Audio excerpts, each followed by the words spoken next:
Hey guys, it's Kathy. I hope you're doing well. A tiny, real quick bit of housekeeping. I'm going to be short and sweet, I promise.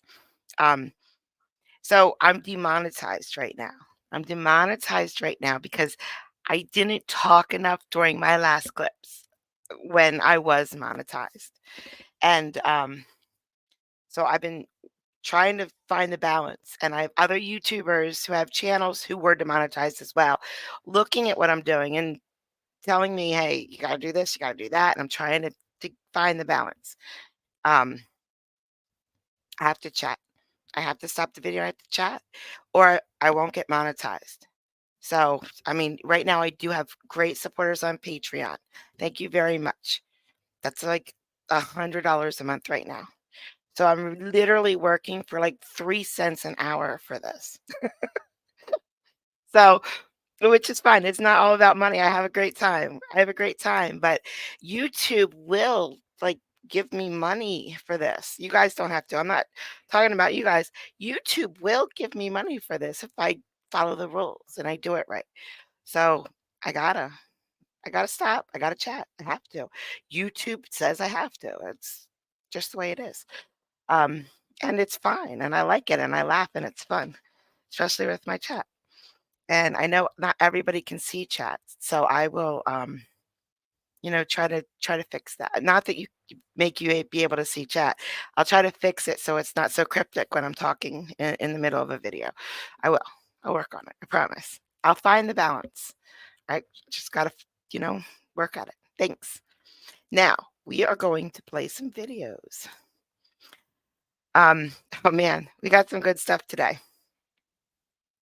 I'm gonna start with I really, really, really like this judge, guys. He wears a bow tie just like Fleischer, but he is absolutely nothing like Fleischer. Um, but he's really good. I'm not saying Fleischer's not good. Fleischer's the GOAT. He's really good. Um, but this guy, you know how we see judges every day and they're like, next, next, hurry up, next, next. No, no, no, no, not this guy. This guy, he takes forever. He sits there and he ponders everything for a while. There's no rushing. I mean, he doesn't like continuances and things like that, but he doesn't push anybody through. He thinks about everybody, talks to everybody. Um, and he's really good. And he doesn't like it when lawyers tie his hands and stipulate to no jail or stipulate to only 4 years or anything like that. He's pushing back hard on them. Now, we don't see any videos like that today. He's not pushing back on lawyers today. He's just nailing the people today. And he should. He should. But this first one is it about sums it up. And just so you know, the woman speaking is the lawyer. I didn't realize that until the very end of the clip. That's why I'm telling you at the beginning. I thought she was pro se. She's a lawyer. She's fine. She does fine. But here we go.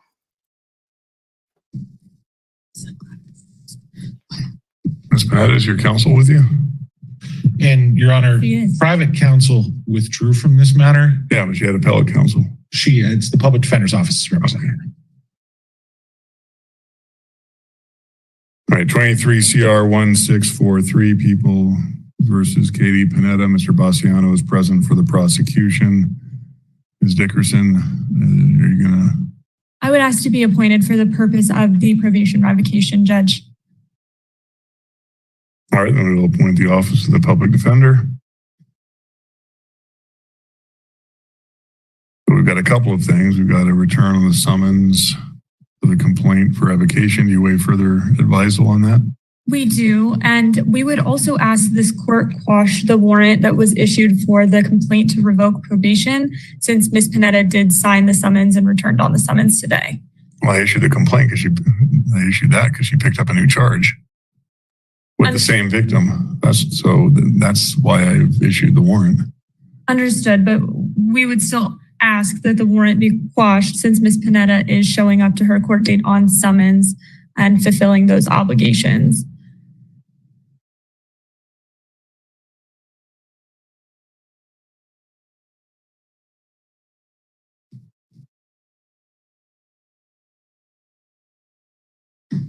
The reason why I issue warrants with no bond holds is because I have to determine whether or not probation is appropriate anymore. You're not entitled to a bond on a probation revocation under our Constitution.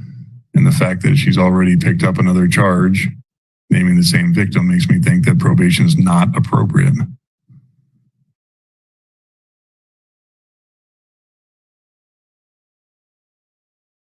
I've already denied her motion for an appeal bond based on the factors I have to consider, and predominantly her new charge that she's picked up. We'll put a pin in your request real fast.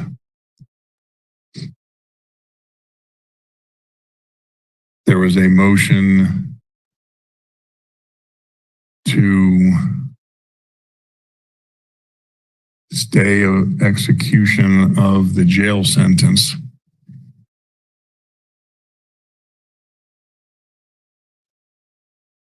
Filed under Colorado Appellate rules.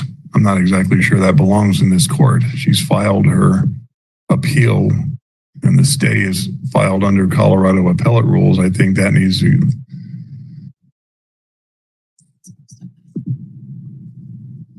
And I believe pursuant to the motion for limited remand, Ms. Panetta was able to file it in the trial court first.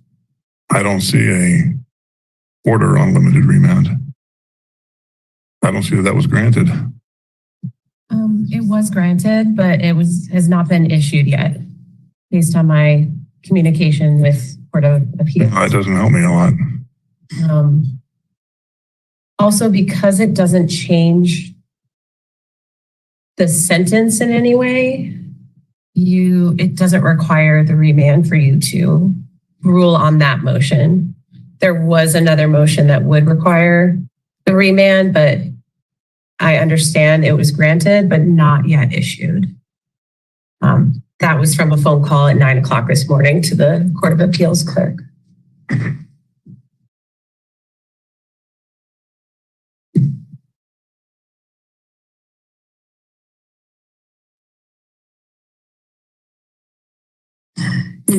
So how is this going to work out?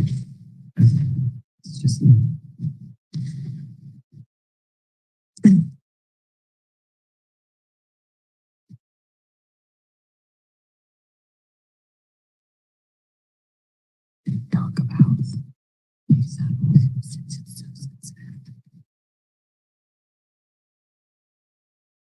He likes to think. He likes to think about everything, and usually I cut that out, but I didn't this time. We're watching him do his job.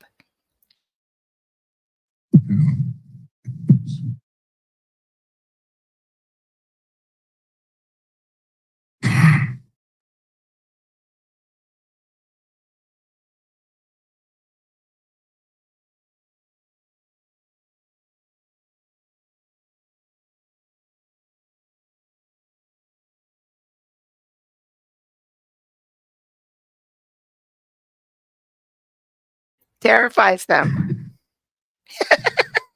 All right, well, then assuming I have jurisdiction, assuming everything you're saying is right, I'm denying your motion for a stay under Colorado Appellate Rule 8.12, because that is entitled imprisonment. A sentence of imprisonment shall be stayed if a notice of appeal is filed and the defendant elects not to commence service of sentence.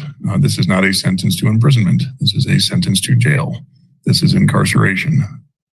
The courts, I think, know the difference between a jail sentence and a prison sentence, and they know when to use the word imprisonment, and they know when to use the word jail. I find that 8.12 A2 is not applicable. Your motion for a stay is denied, and you will be remanded today.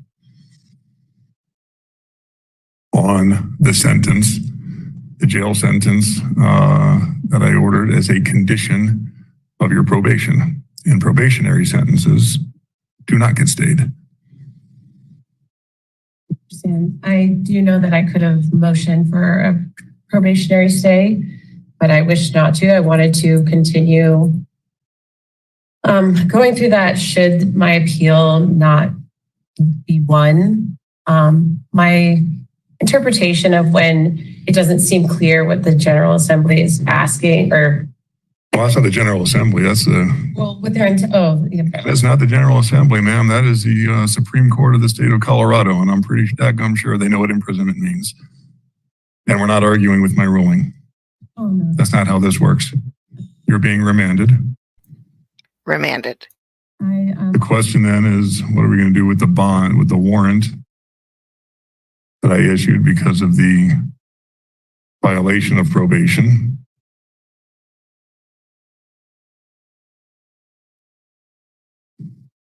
Well, you're going to be taken into custody on that as well. I love my mute button.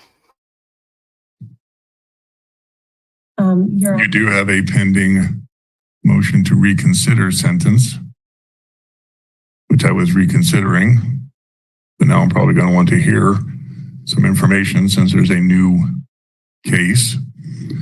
You will have the right to have a hearing within 2 weeks. Permission to speak, Your Honor? Well, not right now. Permission to speak? Nope. Kathy, be quiet.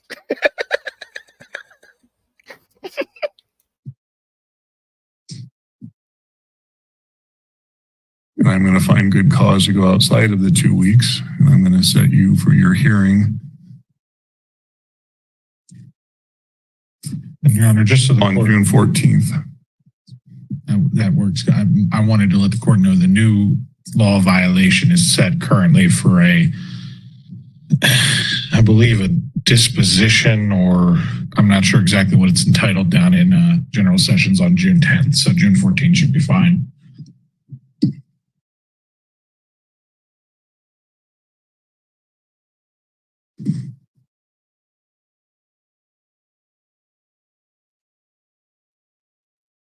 And we'll set that for 10 a.m. You don't have a Have gavel. you had the time to advise her of the complaint for revocation? I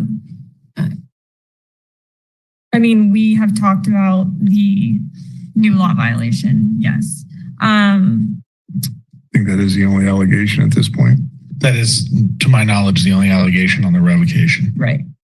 And at this point, I'm not going to set a bond. It's kind of moot. She's still serving the sentence on having been found guilty of 2 counts of burglary. So she's serving that sentence. So at this time, I'm not going to set a bond on the probation revocation warrant, on the probation case. I'm not going to set a bond on the 23 CR 1643. I will be willing to entertain that on the 14th. We'll see where we're at with the sentence and my full consideration of the 35B that was filed on her behalf. Just to be clear, Your Honor, that June 14th date, is that a hearing for the 35B motion or a revocation hearing? All the above. Understood. Well, if you have a position on the 35B, I don't know if you do or not, but you can file that in writing. I don't know if you have to have a Missionary? hearing on that. I have a position. I mean, But I have a couple. we can set it for a hearing in case the victim wants to appear. I imagine he will, Your Honor. And we'll also call it hearing on bond.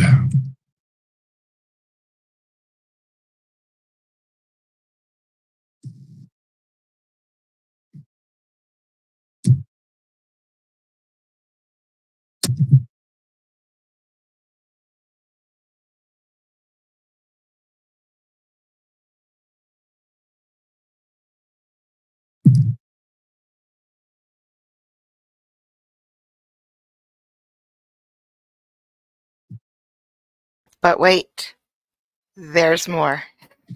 This poor girl. She did it to herself. Like, he's not being mean to her. She All right, did so everyone this. back on June 14th at 8:30. Your Honor, just one further matter. I do see that Ms. Panetta, in representing herself, filed an objection to the restitution motion the people submitted. Oh, we can do a restitution motion on the 14th as well. Well, the only caveat I would have to that is I would likely need to call the victim as a witness for that purpose. And I'm not sure if he's available on the 14th. What I would request would be to hold that issue somewhat in abeyance, and we can set the revocation hearing on the 14th once I have his calendar. If the court, if he's going to be here and we can go forward on the 14th, we'll go forward on the 14th. If we have to reset restitution, we'll reset it. Understood. Thank you. And then Ms. Panetta just has one further question. Yes, she does. She has a question. Nope. Can't talk now. Hold on. You sit there and think about what you did.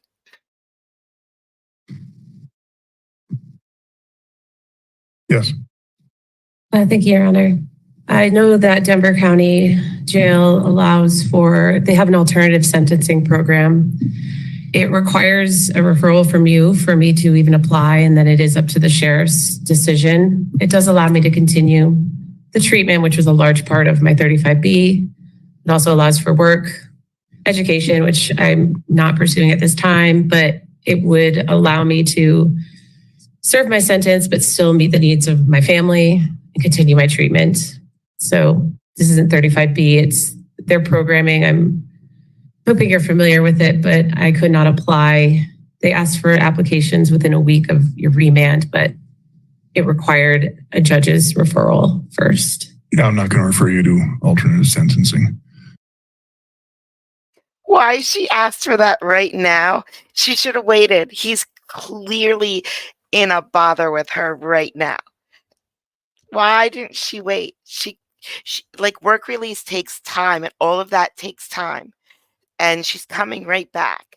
So she should have just given him a chance to calm down. And nope, she went all in, knowing if you're not even allowed to speak, if you're not even allowed to say one word, why would you ask for something at that point?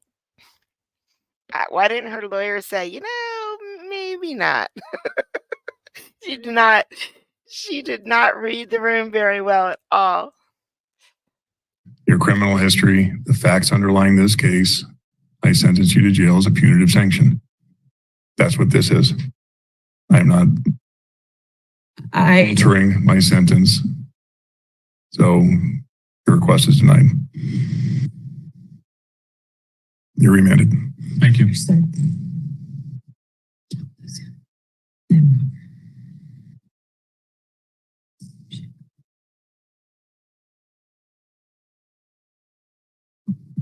I'm on this.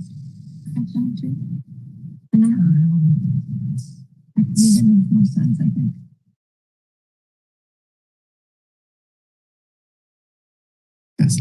Because I don't want to hurt emails. If you can say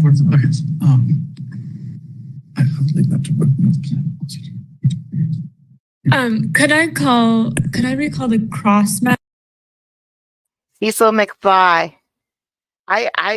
I love watching appeals. The only problem with watching appeals is they don't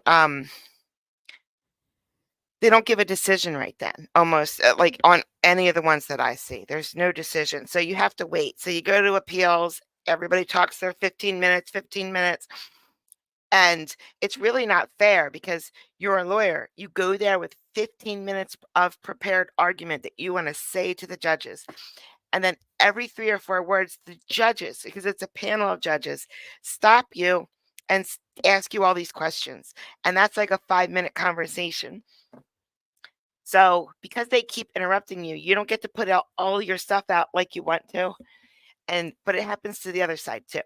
Both sides. They ask all these questions, all of them. And then, you sit there and on the edge of your seat listening to these lawyers and these judges talk, and it's fantastic, and it's all lawyery. I forgot something. That's right. And then there's no decision at the end. You have to wait. You have to wait like 2 weeks for them to write up a decision.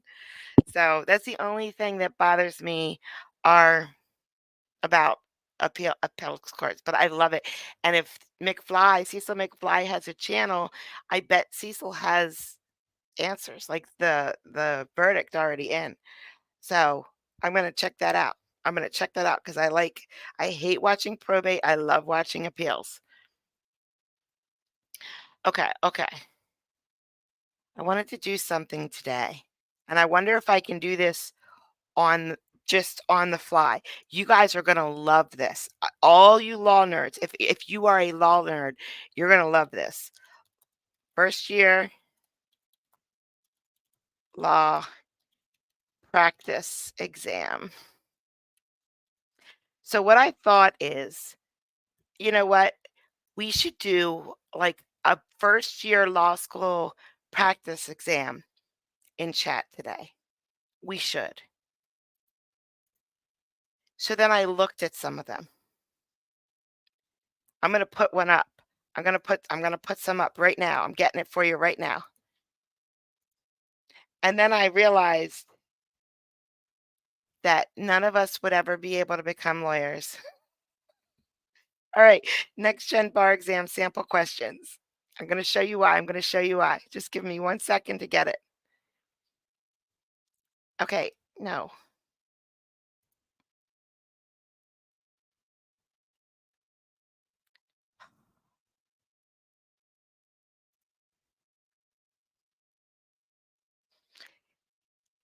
Never mind. I'm going to play a video while I'm looking for this. You're going to love this. I mean, you are really going to love this. Oh, this one's only 56 seconds. Okay, I'm going to play a couple videos. So this is just a short clip of something that happened, and it's just so funny. Here we go. He goes to his mother's house complaining about Nicole and the relationship and threatening suicide. As any mother does, she tries to say, you've got a lot to live for. Don't get so upset. His response is to yell at her to shut up. And she says, basically, you can't demean me that way. You can't talk to me that way. That's when he threatens to shoot her. So now we have threats of homicide. We have threats of suicide. Those are also made, by the way, to the arresting officers. I am concerned about his stability. And I'm concerned about her safety. I was doing dope with my mother.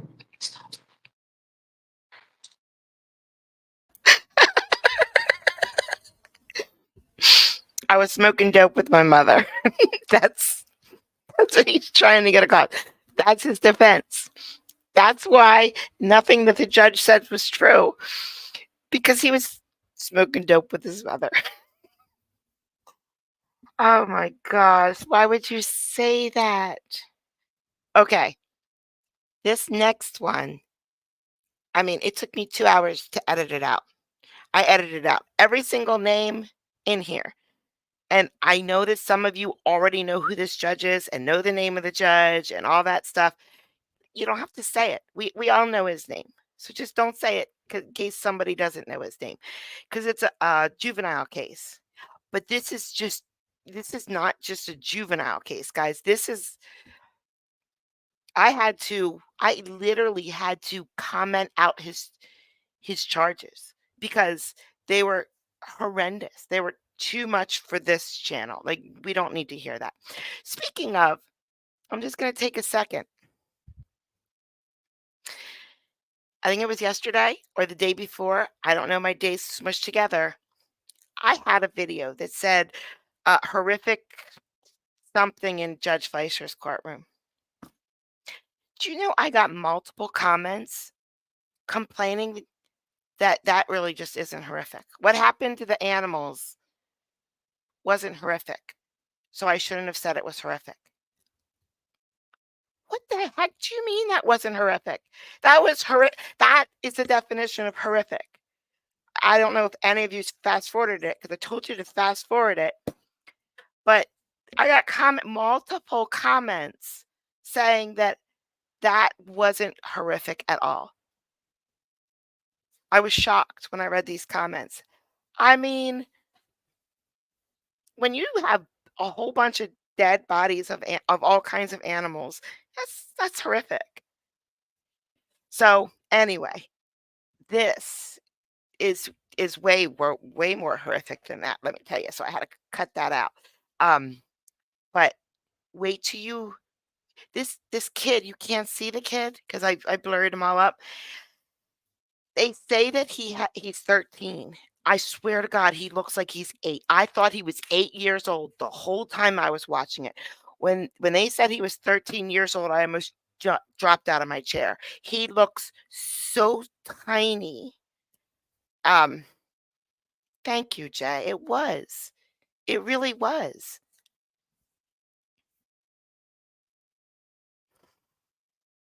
They are. Okay, I'm gonna go to the child felon now. Here we go, guys. Okay, then was able to join us. I didn't realize he'd But been that able to pop voice, up there. though. All right, That then voice. the court will call J016. My understanding is the state's filed a motion to detain the juvenile. Okay, so top left is the judge with that voice. That voice. And then the top middle is the mother. And then I'm not sure who top right is. I just don't know. Middle row on the left is the prosecutor. And then center square, she's the defender.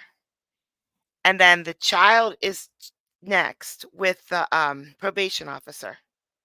So you can see the probation officer, you can see the child's hands folded in his lap, and then his face is blurred out. I blurred out every single name on the screen too. So, and I cut all the names out, so you can't even look up that. Bottom is the dad. So the only one I don't know is the top right corner, but that's who all the players are in this. But unsure of what the allegations are. Is it a violation of a court order, or what are generally the allegations? All right. Yes, Your Honor. Violation of a lawful court order. All right. The court will set today essentially as a probable cause determination, determine if there's a probability to believe that you have violated the lawful order of this court. If the court does so find, the court can order you detained for a period not to exceed 10 working days. If the court does not find probable cause, then of course you will be sent home to your parents. There is no right to a jury trial at this proceeding. It is a matter before the court. You have a right to remain silent, although I don't believe anything that you say at one of these hearings should be used against you. But if a person were to choose to testify, they would be obligated. Well, see that my camera is going out once again. I'm assuming, there we go. Kim. Yeah.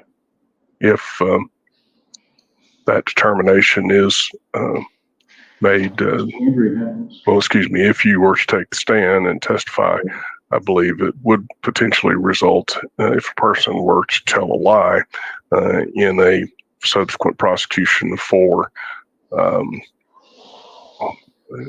potential aggravated perjury.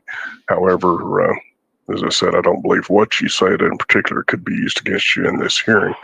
Also, of course, the burden is on the state to carry the probable cause finding. All that being said in the opening statement.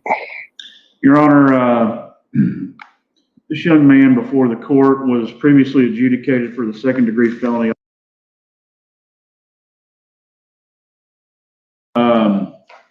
He was placed at the school in Lockhart, Texas, which is one of our very best rehabilitation facilities in the state. He has been unsuccessfully discharged from that facility for having 185 violations of their rules.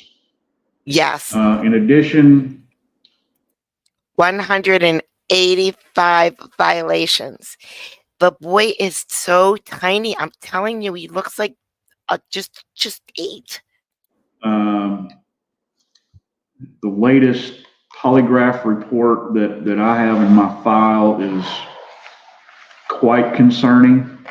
I believe that not only has this young man violated a valid court order, but he is too dangerous to release into free society. And I'd ask that at the conclusion of the evidence that the court enter an order to detain him for a period not to exceed 10 working days. Any opening statement? We waive, Your Honor. All right, first witness. I call. Raise your right hand. You solemnly swear or affirm testimony you'll give before this court be the truth, whole truth, and nothing but the truth, so help you God. I do. Please state your name and your occupation. I'm a juvenile probation officer for the Hill County Juvenile Probation Department. Are you familiar with the juvenile, or excuse me, the juvenile before the court? I am. And that's him seated to your right? Yes, sir. How long have you been knowledgeable about Mr. Wayne? I believe since April of last year. And he was previously adjudicated by the Juvenile Court of Hill County for, is that correct? I believe he was adjudicated for aggravated. Okay. I think he had 2 allegations. I was looking at the CR 43J, and I do believe you're correct that, yes, it was actually a first-degree felony. Was placed by the juvenile court at schools in Lockhart, Texas. Is that correct? That is correct. Can you tell the court how his behavior has been at Peck schools? At schools, he's, as you stated, had 185 incident reports for negative or non-compliant behavior. As is noted in the discharge summary, he just wouldn't follow basic campus rules or staff directives. He's cursed. He had power struggles with staff and peers, disrespected and depersonalized staff. He would use racially bad names at certain staff and make references that were racial toward them. He got into problems with his peers, and he would walk away from the staff, creating quite a danger because they would have to go after him and possibly leave the staffing patterns for the rest of the youth lacking because they were having to deal with him so much. I know his case manager in the discharge summary mentioned one incident where he was trying to climb up a building to get away from staff and ended up slipping and falling and hitting his head. So not only was he a danger to the staff, to his peers, but also to himself. Mr. I don't know how well you can see that, but is that the discharge summary that you forwarded to my office? Yes, sir. Yes, sir. Judge, I believe that we have brought down a copy of that discharge summary for you, and Ms. has a copy of it. I offer that as States 1. That States 1 will be admitted. Mr. Considering that Mr. has been unsuccessfully discharged from schools, do you consider that a violation of his terms and conditions of probation? I do. Do you believe that Mr. may be a danger to himself or others if he were to be released today? Yes, sir. And as we said, he's previously been adjudicated for a felony level offense. Is that correct? That is correct. Is it your recommendation of the court that the court enter an order detaining Mr. for a period not to exceed 10 working days? His felony was not murder, just so you know. Yes, sir. Thank you. No other questions. When a child is in and they're having these incident reports, is that reported to the probation department? It is. And how is that reported? I get copies of all the incident reports on the youth. And then, when I meet with him once a month, then we go over a lot of those incident reports. With 185, it was hard to go over each one, but we did cover those extensively. When I was with him, those incident reports were covered with his therapist and his case manager, his group, with the staff on the dorms. He had lots of opportunities to have his behavior reviewed and try to correct what it is he was doing wrong. Were there additional therapy classes put in place, like anger management, things of that nature? Because I know he's on the sex offender track. Was there a track for anger management? Well, in the therapy comments that his therapist, Miss wrote, it just says he had received instruction and treatment, including offense cycle, thinking errors, self-control techniques, victim empathy, safety planning against reoffense. And I'm sure that he received more than adequate counseling regarding anger management. But nothing specified that. I didn't see in here where she names that off specifically, but like I said, they spent a lot of time working on case problems. He had meetings with their program director. He had meetings with his case manager, with his therapist, and with the psychiatrist who was also supervising his case and his medications. Did anyone ever converse with him about being bullied or harassed while in? I can't recall specifically addressing bullying as a subject. We did talk about his interactions with his peers, and I, from the incident reports I read, there weren't many comments about him being bullied. You said there were not. I'm sorry. There were not many incident reports that specified him being bullied. So, from your knowledge and the conversations with Mr. and his therapist, did anyone specifically ask him what's going on that's causing these outbursts? Oh my goodness. No. No one ever asked him what's going on. What a good idea. I don't think anybody thought of that. I think we all did. And, the last time I met with him on the phone, he was just telling me that he was a lousy person and that he was the worst. And I reported those things to his therapist. Kelly, I would not want this kid anywhere near animals, period. Because his therapist thought he was doing some victim stance, and also that he was self-sabotaging. So, I know those things were discussed over and over with the people who were doing his treatment at Penn. So that they feel it's more of a mental health issue?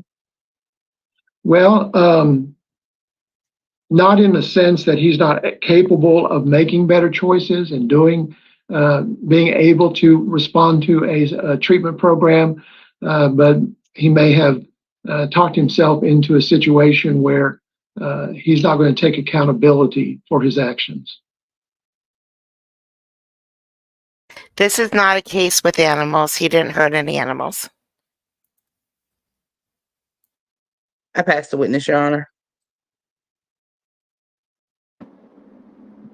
Is anything further?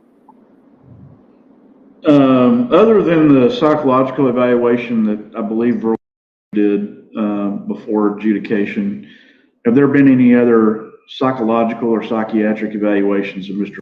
your knowledge? Well, I don't know of any paperwork related to psychiatric evaluations, but I know he saw the psychiatrist who contracts with on a regular basis for medication reviews.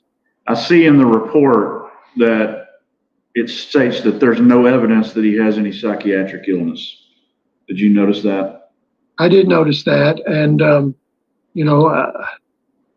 psychiatric illness of a nature that would make it impossible for him to respond to treatment, and that's what they're saying is not in his case.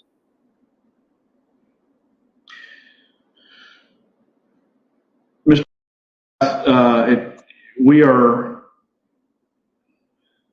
We are tumbling down a steep mountain toward TJJD commitment. Would you agree with that? I would. Kelly, if anybody's doing the bullying, and teasing, it's this kid. This kid's the one that's doing it.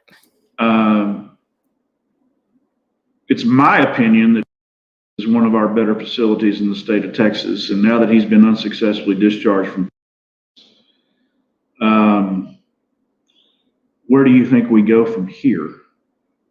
Well, I had, when he was doing badly, before he had his stint of doing better in April, I had made a referral to Rockdale because Rockdale and, you know, one of them isn't working well at Rockdale, they may send them to pay or vice versa. Okay. And Rockdale declined to accept him because of his behaviors. Okay. I'll have to explore more about Grayson County or about Collin County.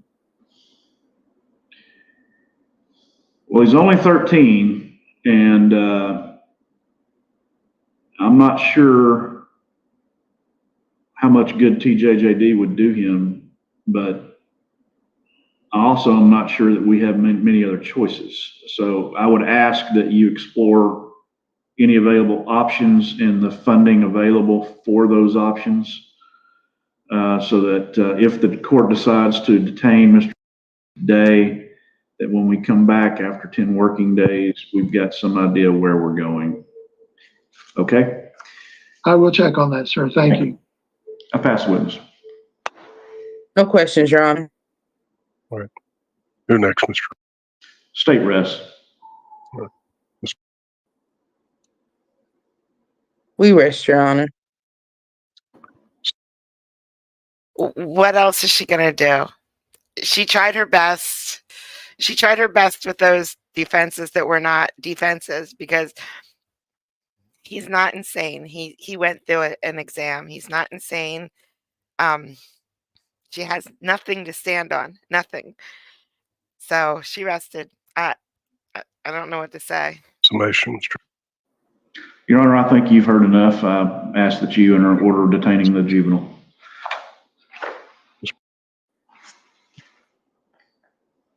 The only thing, Your Honor, I know what is stated in regards to not believing there's some type of psychiatric issues. However, I would ask that if possible, he be reevaluated again to ensure that there's not something being missed. If he's not, he feels like he's not getting the help that he needed at which may have been why there was a shutdown. So I would ask if he is detained that he be reevaluated psychiatrically and through a psychologist as well. Anything further, Mr. I don't disagree with Ms. Yeah. I do think that somebody other than Dr. should I agree. Evaluate this young man and Yeah. We got a long road ahead with him, and we need to try to figure some stuff out. Yeah, I'd like a fresh set of eyes on him. Nothing against Dr. whatsoever. Yes. I just would like a fresh set of eyes. The court, Mr. You hadn't given me much other choice other than to order you detained. I mean, 11 months at Paris, and here I am. That's very concerning to this court, but I'm not willing to give up on you because of, number one, the concerns I have for society at large, but primarily because of the concerns I have for you.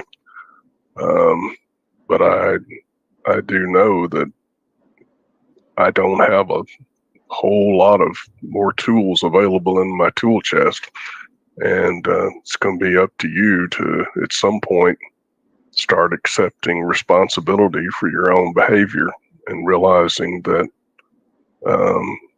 that this is not acceptable on so many levels.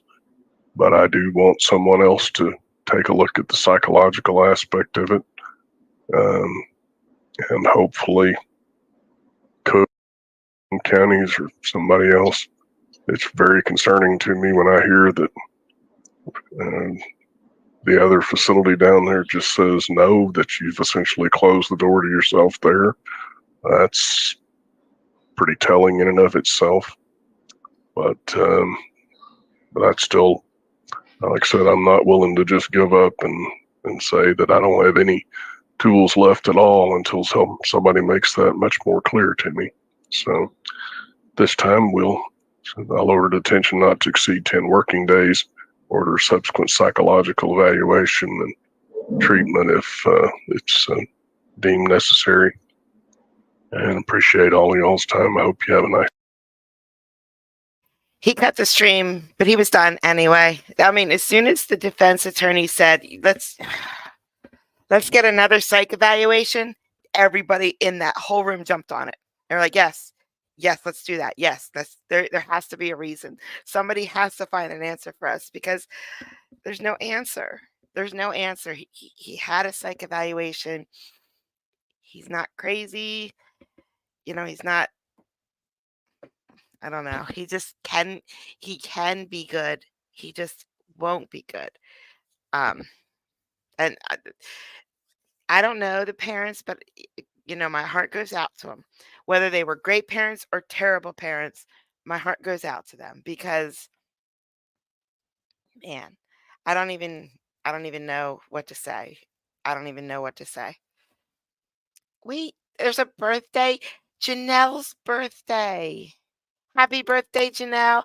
Everybody, please, please, please, please. I mean, we get like 100 happy birthdays, which is great. And I am not on Tuesday. On Tuesday, it's Janelle's birthday. I am not complaining about 100 happy birthdays. But just imagine if Janelle got 1,000 happy birthdays. It only takes 1 second to say happy birthday, Janelle. Hi, Jelly Beans.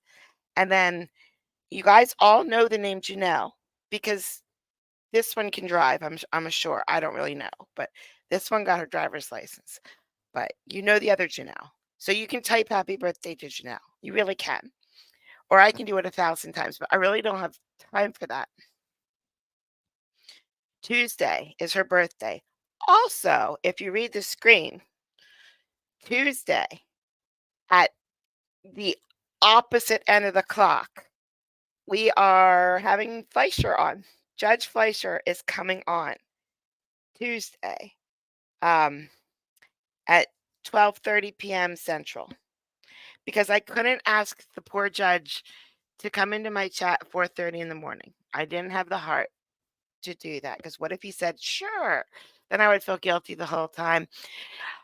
And what I was going to do, what I had in mind was I was going to play like the best of what he did this week. And I don't know. Oh, I don't know. If you look at okay, guys, they're asking what time is it in Australia. I don't know what time it's going to be in Australia, but I do know I already have the link up in my live streams with a countdown. So if you look there, it'll tell you exactly when it's going to be.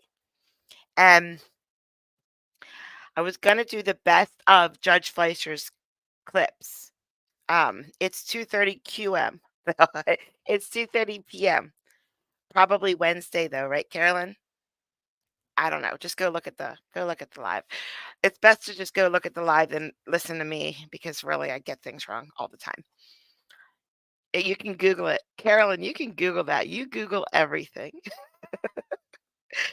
I don't know how long it'll be, Janelle, but what I know is, all right, I was going to do the best of his clips this week, but I decided not to because the last thing we want to do, all of us, is put him in an awkward position. He can't talk about cases. He can't.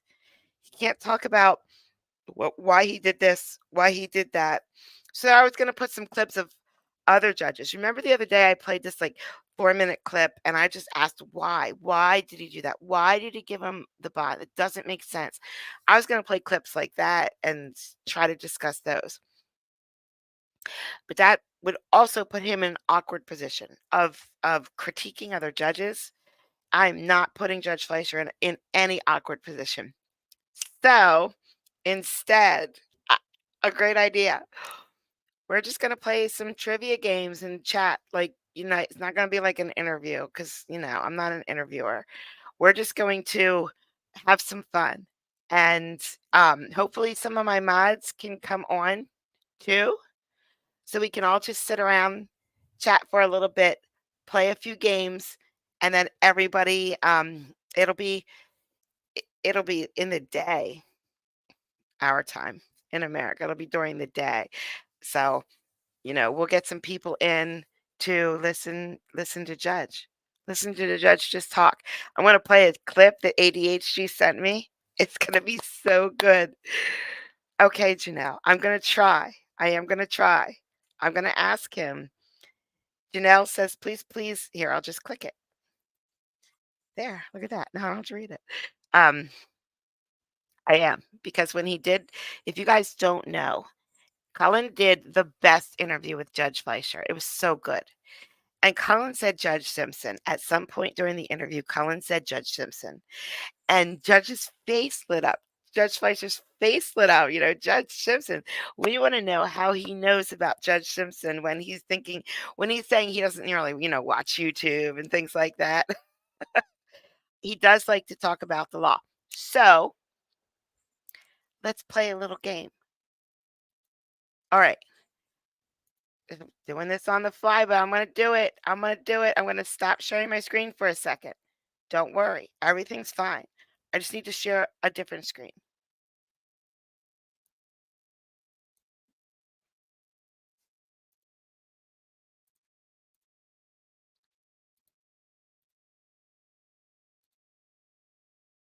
This one. This is it. Okay, here we go, guys. So, we watch court cases. Nope, not yet. We watch court cases all the time. We hear law every day for many hours a day, a lot of us. So here is the first question on the first exam of the first semester of law school at STMU. I can't remember. St. Mary's University. St. Mary's Law University. And I don't know if I'm going to read this whole thing. I just don't know.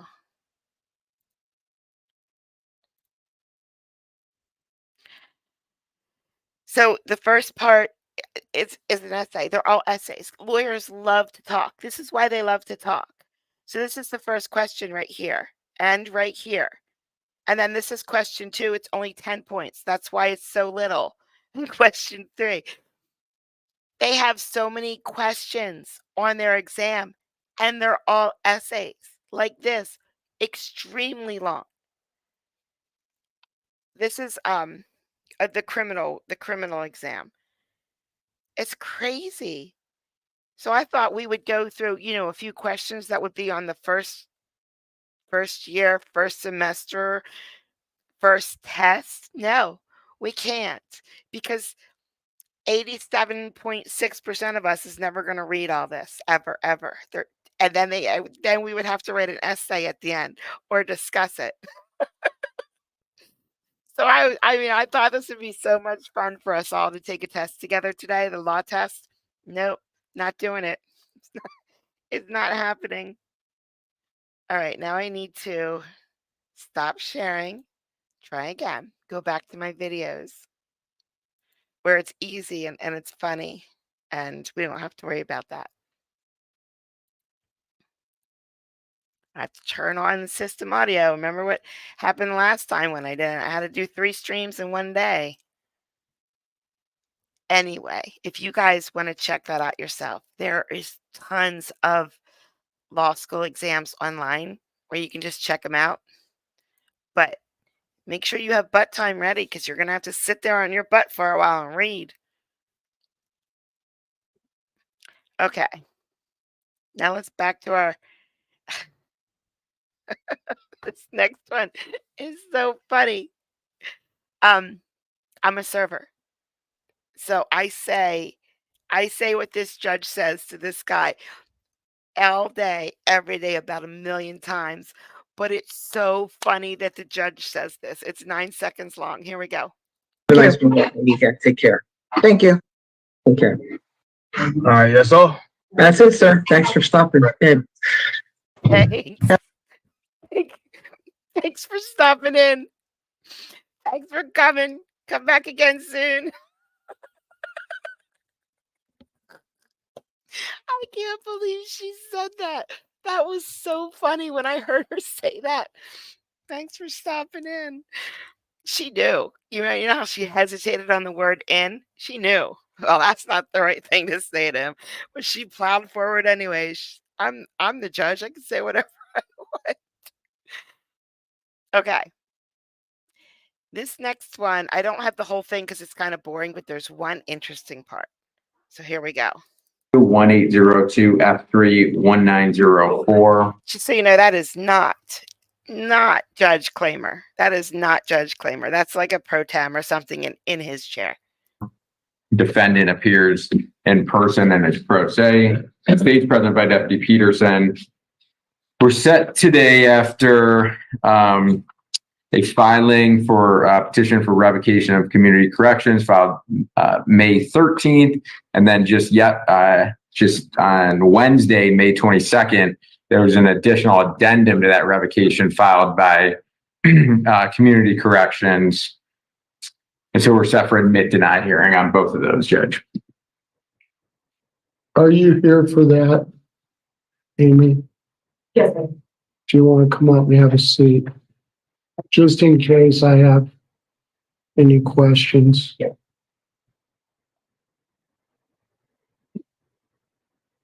Okay.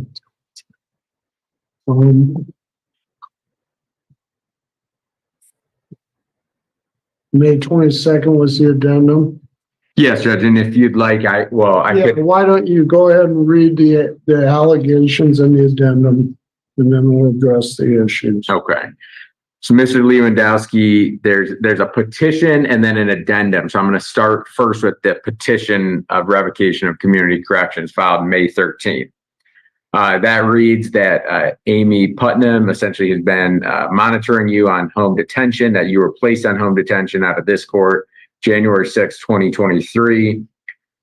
And there's a list of violations of home detention rules over time.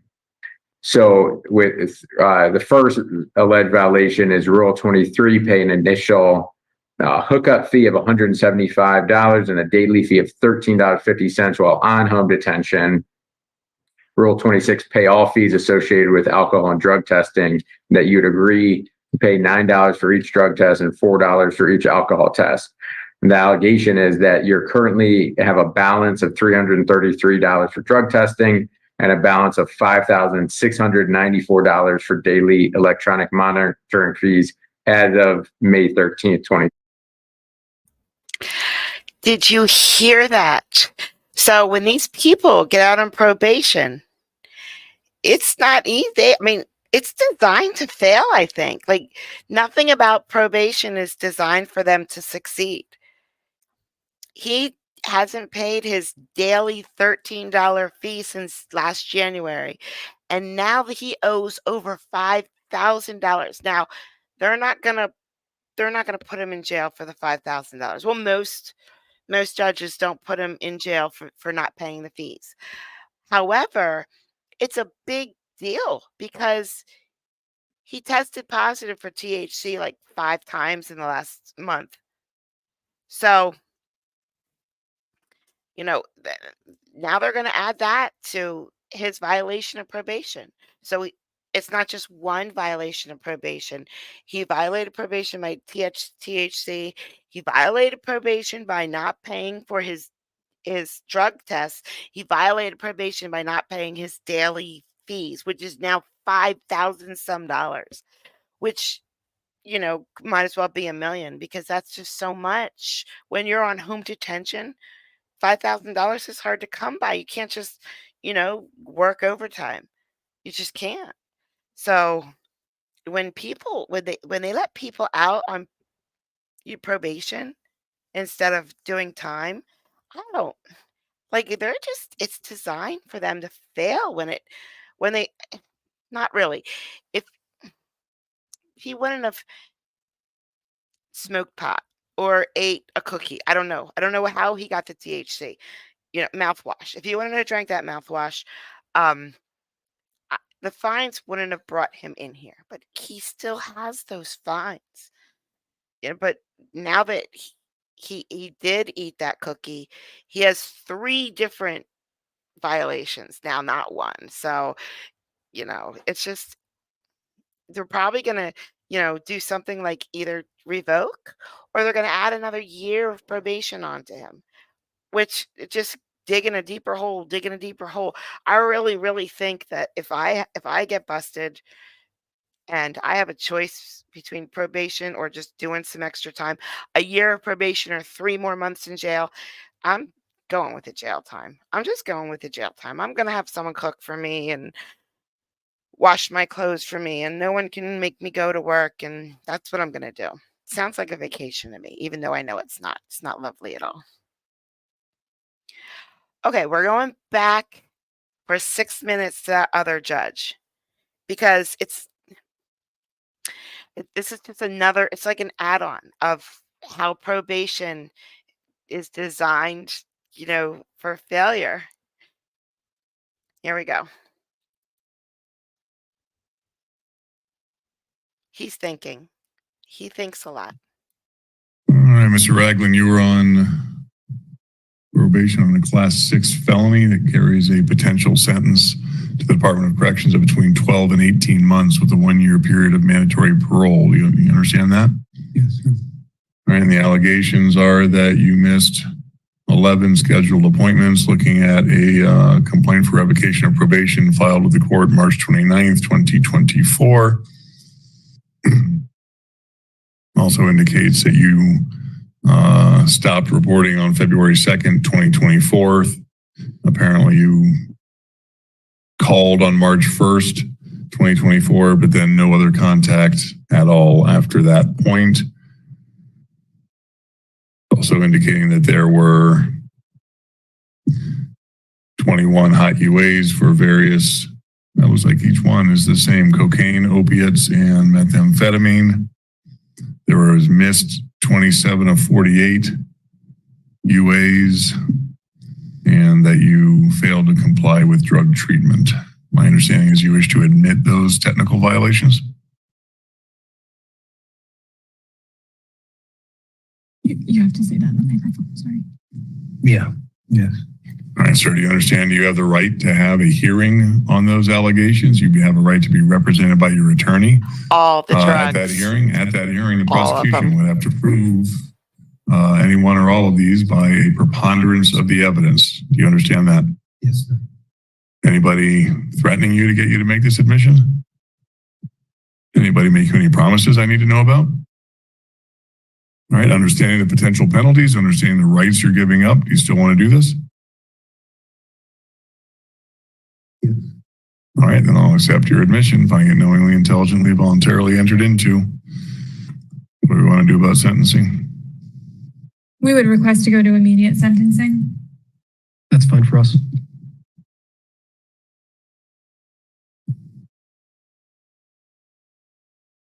We already know what mood this judge is in from earlier. Go ahead, Mr. Sunshine. Your Honor, the people are asking the court to adopt probation stance, which was for Mr. Ragland. Ragland's sentence to be converted to ComCore. Mr. Sunshine. Mr. Dickerson. Yes, we are requesting for Mr. Ragland to be reinstated on probation. Mr. Ragland did have some confusion about his extension of probation being granted. It sounds like he didn't have an extensive conversation with his probation officer about that. And he did admit to that he stopped reporting around the 1-year mark of his probation. Mr. Ragland wants to keep working with probation. He wants to get back into compliance with probation, and we are asking for the court to resentence him to probation. I will also note that this is a failure to register case, and Mr. Ragland has been registering as required during the time that he was on probation supervision. In case you're wondering, the judge does not at all want to do this at all, not even a little bit. And because he has to, this guy's going to pay the price. Sir, you have the right to tell me anything you'd like me to know before I sentence.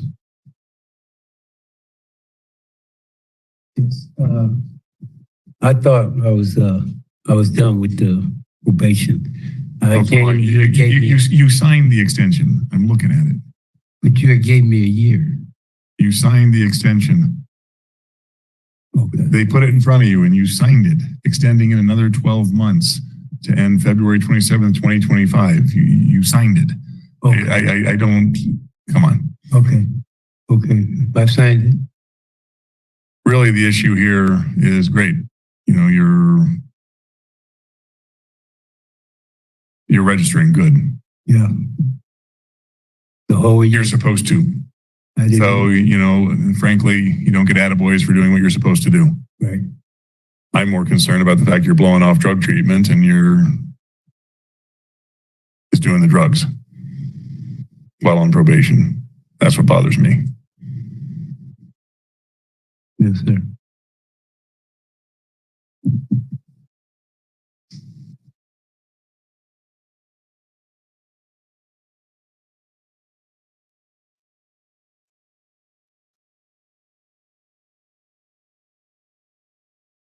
Look, Mr. Eglin, I realize these are difficult conversations to have, but I mean, seriously. If you're not going to do the probation, let's just be done with the case. If you actually want help with drugs, if you actually want to get off of that, if you actually want to do it. Yes, sir, I do. All right, well, then we'll give you a shot. I'll reinstate probation for 2 years, but there's a back end. I'm suspending 18 months in the Department of Corrections. So if you violate probation, it's 18 months. Otherwise, we can do ComCore, which is a halfway house, which will get you into treatment. I mean, if you're telling me you want probation, we're going to do that, and I'm suspending the prison sentence. So if you keep blowing off treatment, you go to prison. Otherwise, we can do ComCore and be done. Otherwise, we can do community corrections. Okay. I'll take the probation. All right. 2 years of probation reinstated. Substance abuse evaluation, treatment. No new law violations. Yep, you got to keep registering. And we got 18 months DOC suspended. Good luck to you, sir. Report to probation. I don't know if you're going to get out in time to go today. So within 48 business hours of your release, you need to report. Okay. Thank you. So the judge did what they wanted him to do. But he has another year of probation. Now he has 2 more years until he's finished. And what's worse is if he makes one mistake, and this judge will do it, he just will. If he makes one mistake, he's going to jail for 18 months, the maximum sentence. He just promised that he will go to jail for 18 months if he even makes one mistake. So that's what I mean. It's like how many violations did he have when he was just on it? He went a full year of being fine, and then he just stopped reporting, stopped blowing. Then he did all these drugs. Now he has 2 years to go. It's starting over. He has 2 years from now to go. And he can't do anything wrong. Chai, missed you. I haven't seen you in a while. Yeah, he'll make a mistake in a matter of hours. In a matter of hours, he's going to be doing 18 months in jail. I mean, if he would have just taken the jail time to begin with, it would have been well over by now. Everything would have been over.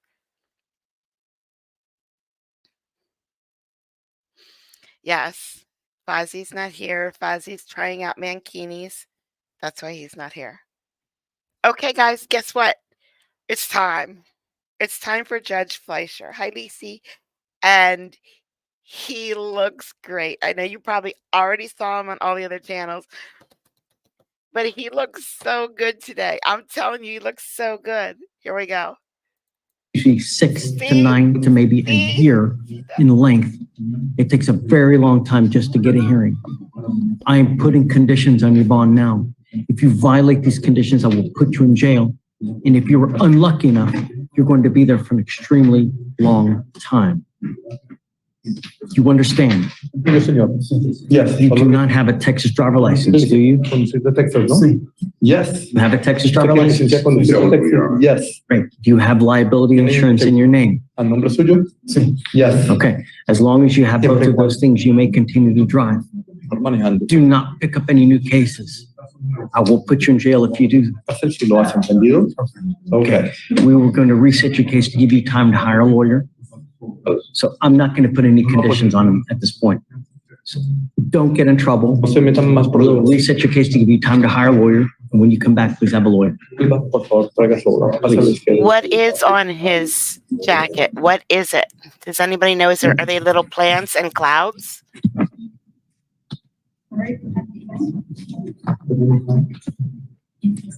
That was a pleasant surprise, you know? That was nice. I'm glad that he had a laugh. All right, Judge Dave 6, Cardona, Joseph, come on up.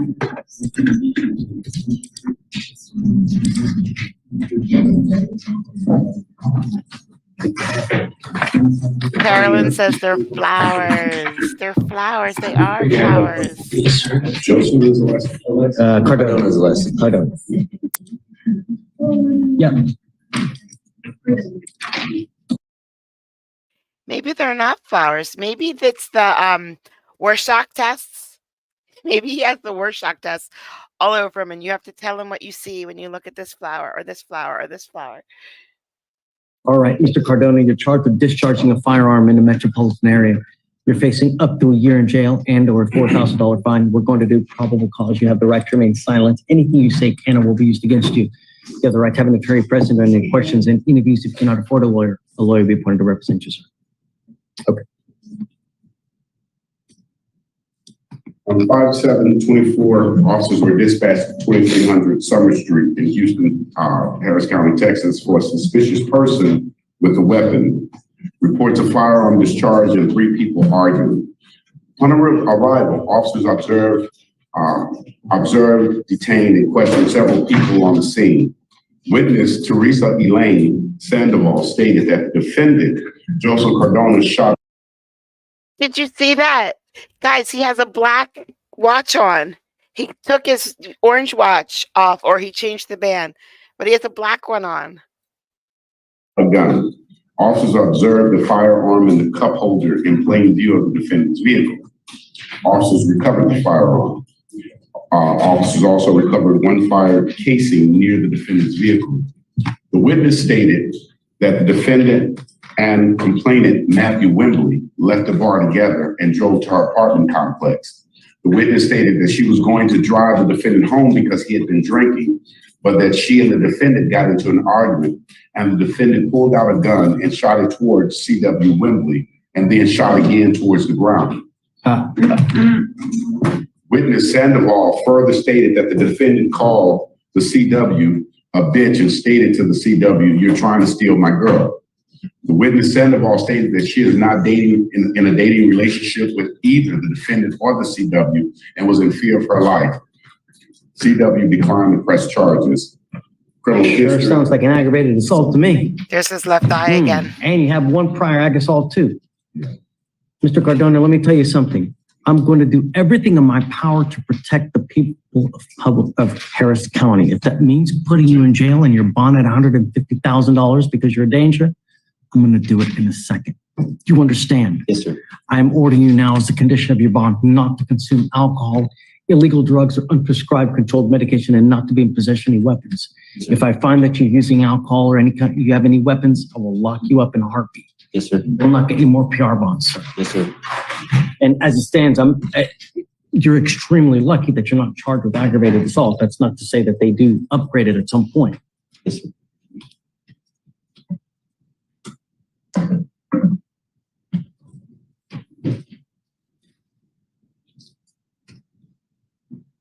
Who was the person that he shot at? Apparently a friend. Okay, I'm barring you from having contact with this person as well. I don't want you to have any contact with this person. Matthew, as well as the friend, but that was the girlfriend. So well, my concern is the one that he shot at. That's. What was the name of that person? He shot twice. He shot at the ground and he shot towards, according to There was only one. According to- Stop. Yes, sir. Don't need your help. So the one who called the witness, Sandoval, who initially was going to drive from home, but they got into an argument as if she was going behind, like they were cheating or whatever. So she was in fear for her life. Let's do that one as well. Sandoval. Okay, so guys, so no alcohol, no drugs, random testing. You know what? I'm sending you for a drug test right now. I want to know what's in your system right now. Let's send them right now. I would have ibuprofen and Tums and Tylenol and meloxicam, even though you're not supposed to take all three of those together. I would have a lot of that. Mr. Cardona, what do you do for a living? I'm a bartender, sir. I did consume a little alcohol last night. I don't care what you did last night. I care what you do here forth. You consume alcohol, you consume any kind of dope, you're mine. Yes, you understand? Yes, sir. But Judge, it spilled on my hand. I didn't drink it. How much money do you make a month? Reported? I would say roughly $4,000, 4,500, 5,000 sometimes, depending. We're going to reset your case to give you time to hire a lawyer. I'm first going to have you go to Victoria. We'll have you sign a reset. But first, though, I'm going to send you for a drug and alcohol test. I want to know what's in your system now to see if there's anything more than just alcohol.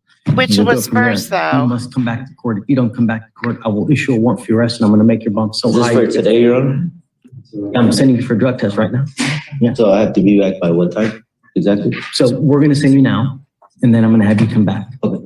Yes. Don't yes, ma'am. interrupt the judge again. Come on. You going to monitor? You go to the monitor? Yeah, you don't need to do bond conditions. We'll do it, but they're going to need the names of the complainant.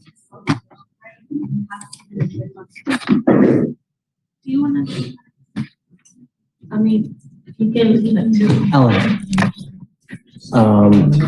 on your person from yesterday, John's, Yes. we need to do a PR bond because the sheriff's office is not going to release him unless we have to give him a PR bond. So I need to grant you a PR bond. And do we need to do new release instructions? No, because on the release instruction, it's took them up at 2. But if they have the PR bond and everything, I think they should be able to release before 2. No, they put it in the release instructions yesterday. I don't know as We put 2, the next business day by 2 p.m. I mean, it's 9:24 right now. Well, we can try. It's just the thing is we need to notify the people who are going to go pick them up that they need to get them by 2.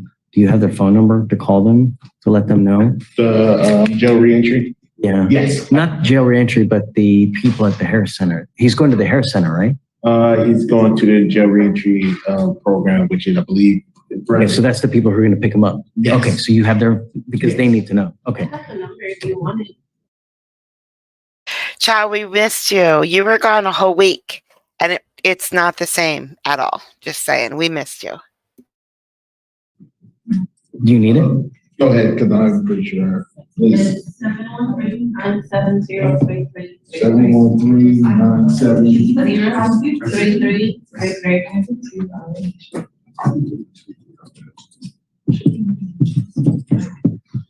Okay, I'll call. And then if you just will let Tracy know that we have to give him a PR bond. And also, Your Honor, can I go ahead and yeah. What else you got?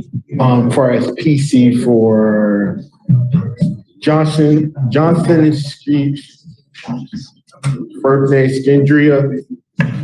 26 bond violator. Oh, What's the last name? Schnedria. Do you have her? Do you mind bringing her out, please? You can just hear PC on that one. Yeah, let's bring her out. I just put the last name? Johnson. Oh, Johnson. Schnedria Johnson. Nedria. I got it. You want to hear PC on the evading? Yes, Your Honor. Okay. It's old. It's what, it's like a month old or so? Yeah, I'm trying to. You want to read out loud? I'm trying to see how to get to the evading. Okay, well, let's see. I don't know anything about it because It's already, PC's already come, right? I don't mind hearing it again. I mean, Yeah, I think feel like it should Regardless, she picked up a new theft case, so she's stuck. Yeah, regardless, but if we could have this one go away, it would help. Here. We'll see. Kevin, what do you think? The PC? She was scared, stopped her for a welfare check. She was naked and she ran. Shaky? Shaky at best? I think you're gonna see if you just will feel bad, so we'll see. I don't know.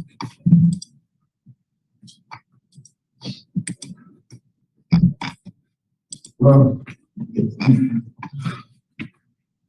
it looks like she looks like she's the victim. Well, it's detained, so. Let's see, who found But PC? even for welfare check and not a crime. I think that you can't be in a restaurant like not wearing most of your clothing. But that didn't say You go to the club. that's not the charge. This is true. She said welfare check. She wasn't detained. She said she was scared and she ran. Does she have mental health issues? If I have her, she probably. But still, I don't. Yeah, there's an orange sheet, a quite extensive orange sheet. Yeah. No, there's a lot. I think we already know. What's a lot? What is it, Judge? Tell us.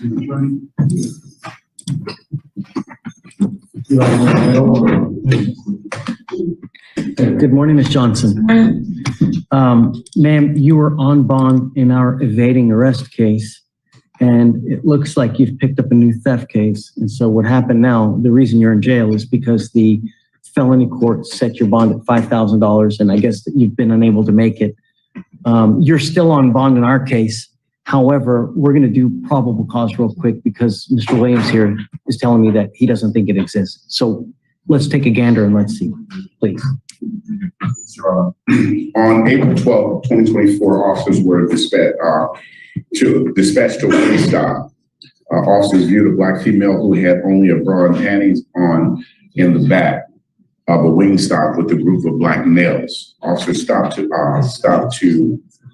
conducted a welfare check. Defendant said she was scared and fled on foot for 500 yards.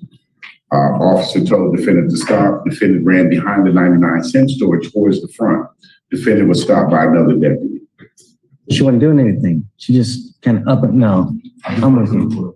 Yeah, I'll find no problem cause. Thank you, Your Honor. For future reference, you got to put clothes on when you're going to Wingstop. Yes, sir. Ms. Johnson, come on now. Yes, sir. So I'll find no probable cause in your case, meaning our case is over. However, you still have the theft case upstairs. Okay, so good luck, man. Yes, sir. Thanks. Come on, this one. Thank you, man.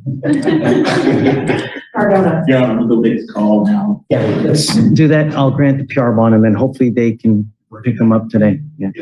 Okay. Yasha. Hey, bud.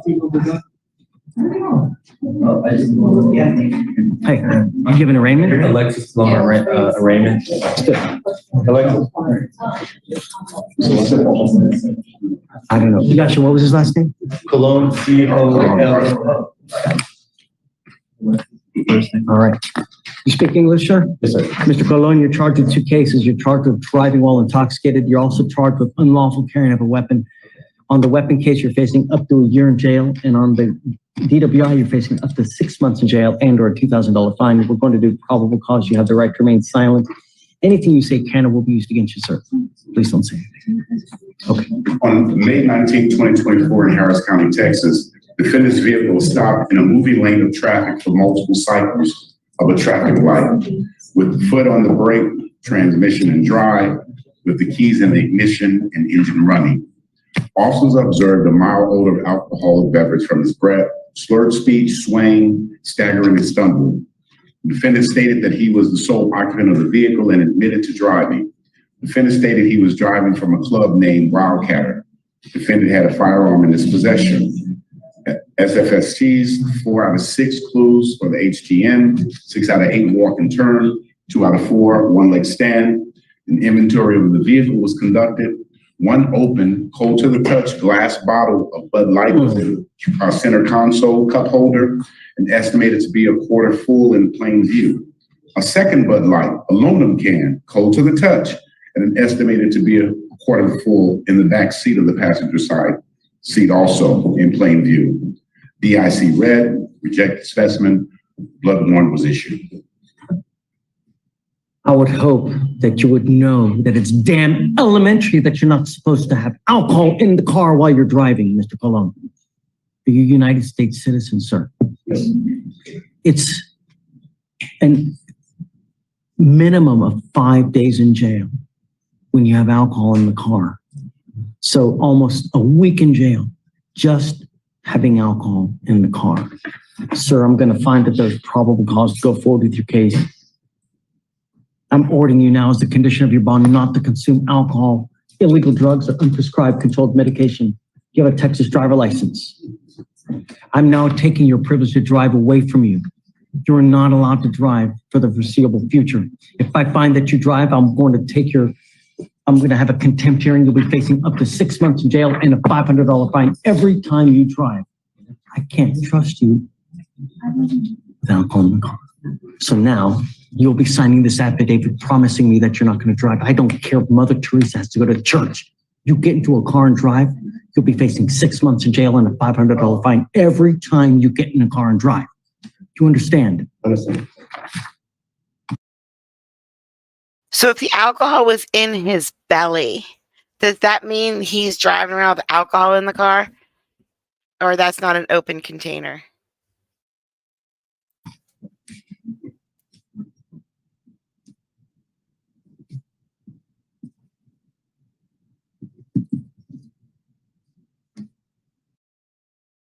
Tammy, I hope your surgery went well. I'm so glad you're back. I'm so glad that you're able to type. So it must have been okay a little bit.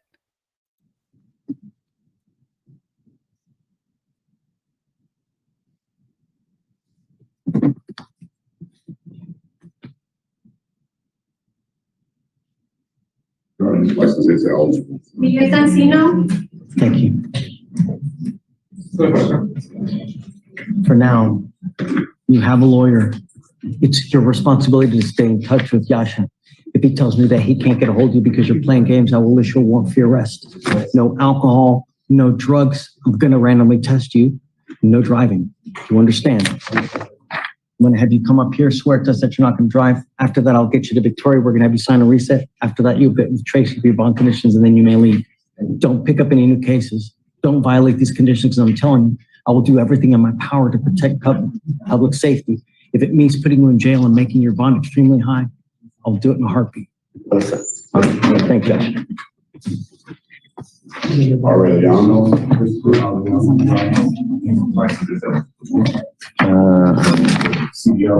Got it. Right. Okay. I didn't take his. If he had been smoking, I would have taken it to privilege drive away. But right, that's why I didn't. Oh, this one? This one? I'm gonna print it out. Yes. Page 10, Escobar, come on up. Come on, let's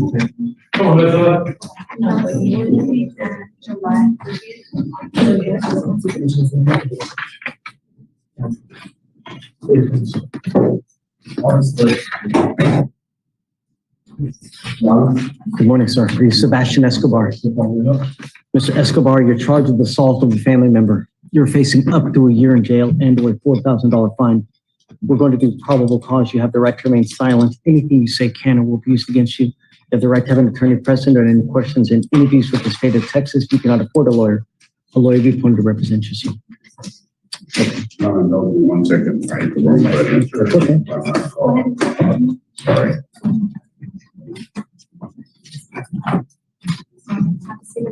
That figures.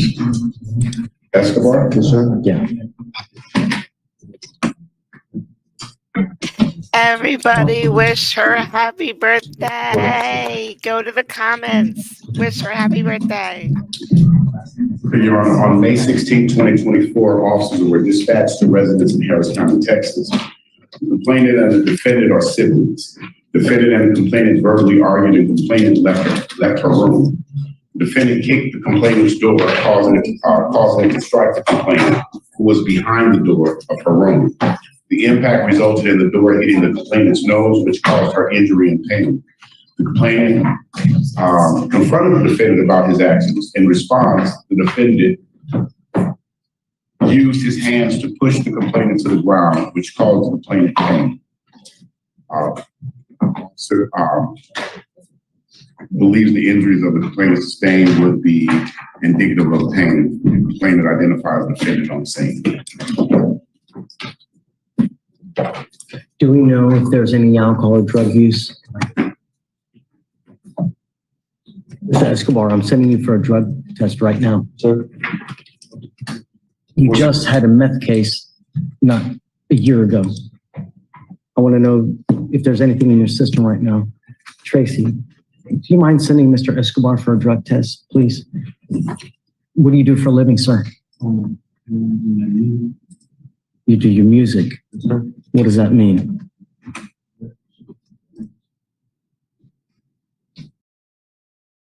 I did my music tonight.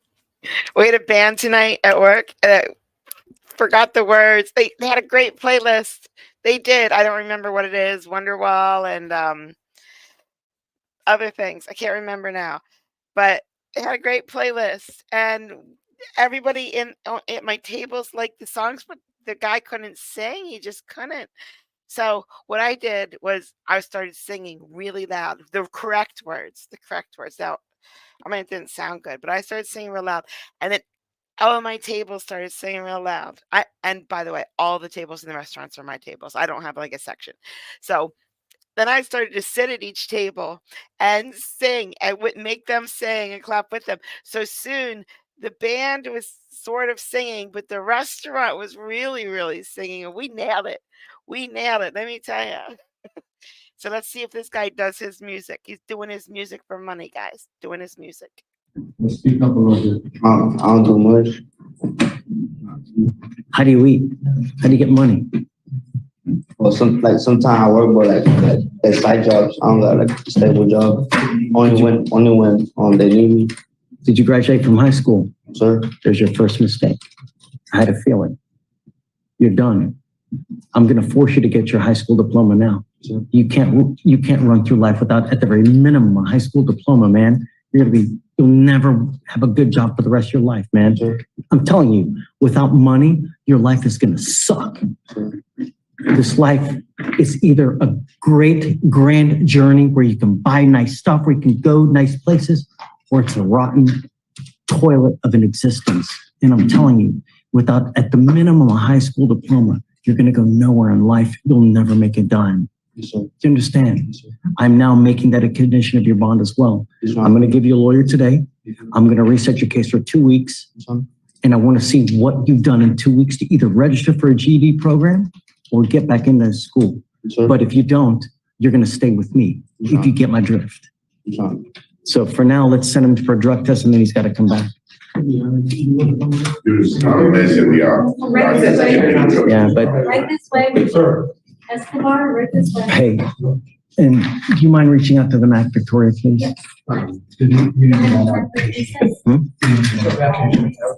No, don't worry about it. Next judge is page 11, Gonzalez Humberto.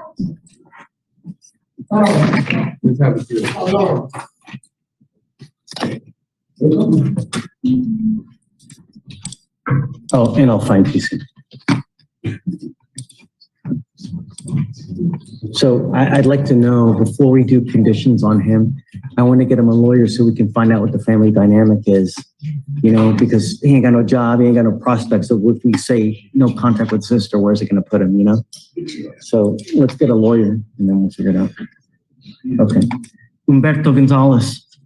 Sir, you're charged with driving while intoxicated. It's elevated to a Class A misdemeanor because of the high blow.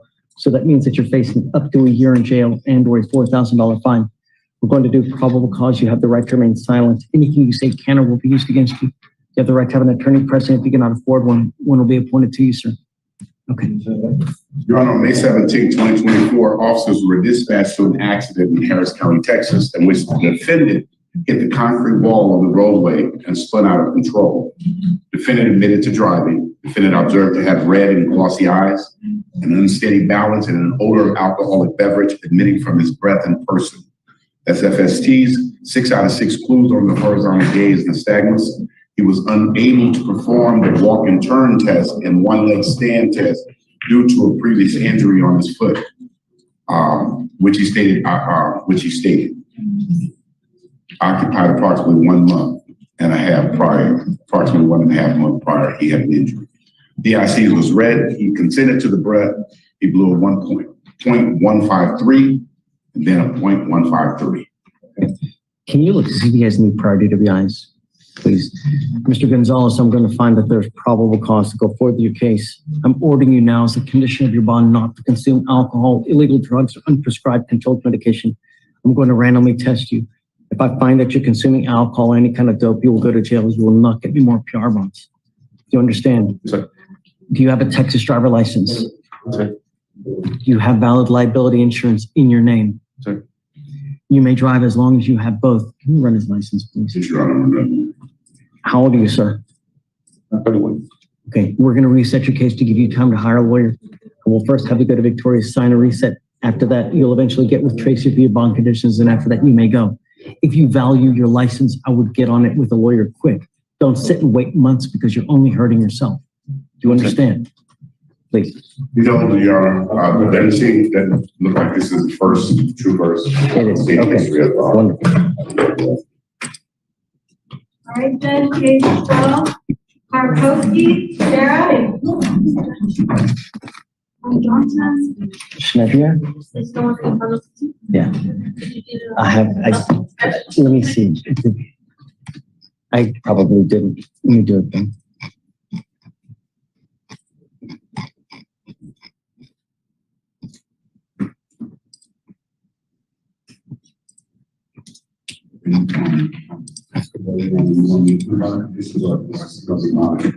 No, he's doing. Did you do conditions on, who's the one? Spanish?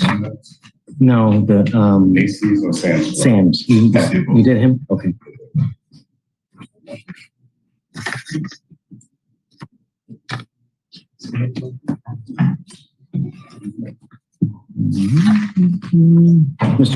Miss Karkowski, right?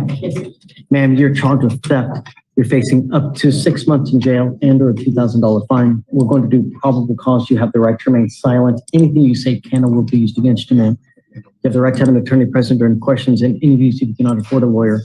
A lawyer will be appointed to represent you, ma'am. On March 22nd, 2024, officers were dispatched to the Walmart Supercenter in Harris County, Texas. Officers met with the loss prevention, who detained 1 male suspect and 1 female suspect, the defendant, who left the store with a variety of items concealed in the defendant's purse, passing all points of sale, entering a vehicle. Officers made contact with the defendant, who admitted to taking the items, which totaled about $140.84. Where was it again?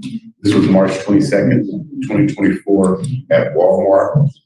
The exact location. No, I don't need the location. It was Walmart. My second question is, was there a co-defendant in this case? Did they arrest the other person? They were found in her person. Ms. Karkowski, I'm going to find that there's probable cause to go forward with the case. I'm going to tell you now, if you ever take off on me again and don't show up to court when you're supposed to, you will never get another PR bond, and I'm going to make your bond so high you'll be stuck like Chuck. Do you understand? Yes, sir. I'm sorry. Don't miss court again. 3 strikes, you're out. I was having car trouble. I apologize. My car broken down, and I don't care about excuses. I'm ordering you now as a condition of your bond not to go to any Walmart for any reason, anywhere. You understand? Yes, sir. If I catch you going to Walmart, I will revoke your bond. I'll put you in jail likewise.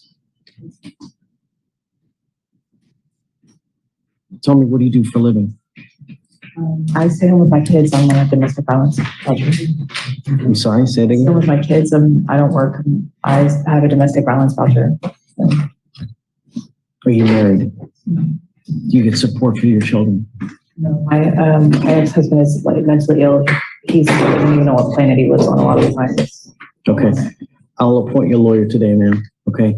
I do need an application. So I'll have you fill out the application first. Then I'm going to have you go to Victoria, sign a reset. You were lucky that the other person that you were with wasn't arrested and charged with the same offense you were. Be careful. If I see that you pick up a new case, I will put you in jail. You said you have kids now. How many kids do you have? I have 6 kids. 6 kids? What's going to happen to those 6 kids if you go to jail? It's a rhetorical question, Ms. Karkowski. It doesn't require your answer. I want you to think next time you're out there in the free world before making some kind of boneheaded move, what's going to happen to those kids if you're gone to jail for 6 months? Consider that next time. Please. Right this way. So we did get an interesting note on Discord that at the very beginning of the docket was a girl with a stank attitude. Stank attitude. So I didn't get her. So the thing is with Judge Fleischer, he starts his docket somewhere between 9:30 my time, 9:30 and 10:15 my time. So that's like 8:30 to 9:15 his time, I think. But I don't know when he starts his docket. And I try to watch, but that's 45 minutes of me just looking at the screen. Yeah, I don't do that every day. I have it ready. I have it already on record. I just have to press start when he starts his docket. So, maybe I ran to the bathroom or I went to feed the cats or I don't know, but I didn't get that first girl. I don't know why. I was right there. I pressed play as soon as I noticed that his docket started. The computer was right beside me. But I did not get the stank attitude, or she hasn't come on yet. I'm thinking that I didn't get it because I believe the comment was she was at the very beginning of the docket, and we are 30 minutes into the docket. So, but we got enough attitude. Just read chat. No. You want stank attitude? Read some of my comments. Yeah, especially about the animals. Page 14, Meredith, Austin, come on up.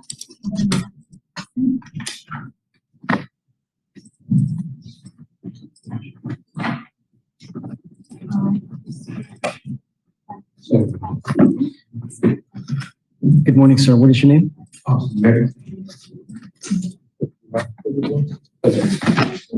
Mr. Meredith, you're charged with 2 cases. You're charged with driving while intoxicated. It's elevated to a Class A misdemeanor because of the high blow, so you're facing up to a year in jail and or a $4,000 fine. You're also charged with a gun case. On that one, you're also facing up to a year in jail and or a $4,000 fine. We're going to do probable cause. You have the right to remain silent. Anything you say can or will be used against you. You have the right to have an attorney present and any questions and interviews if you cannot afford a lawyer. I have a lawyer, it's Joseph Flemings. He's supposedly in another courtroom. I have paperwork and a signed agreement with him. I see that you do have him representing you. I don't know where he is. I'm going to do everything now that I would do to anyone that's in front of me now. Don't worry. If there's any kind of issues, he can always come up. So I just don't know when he's going to get here, and we need to get the ball rolling. So you're not here until 2. Are you in another courtroom in this building? Yeah. Okay, please. Yes, Your Honor. On May 18, 2024, officers were dispatched to a major accident with 2 vehicles. The defendant was standing on the shoulder with no shoes on. The wheel witness was involved in the accident with the defendant. The defendant observed to be unbalanced, had bloodshot glossy eyes, and an odor of alcoholic beverage coming from his breath.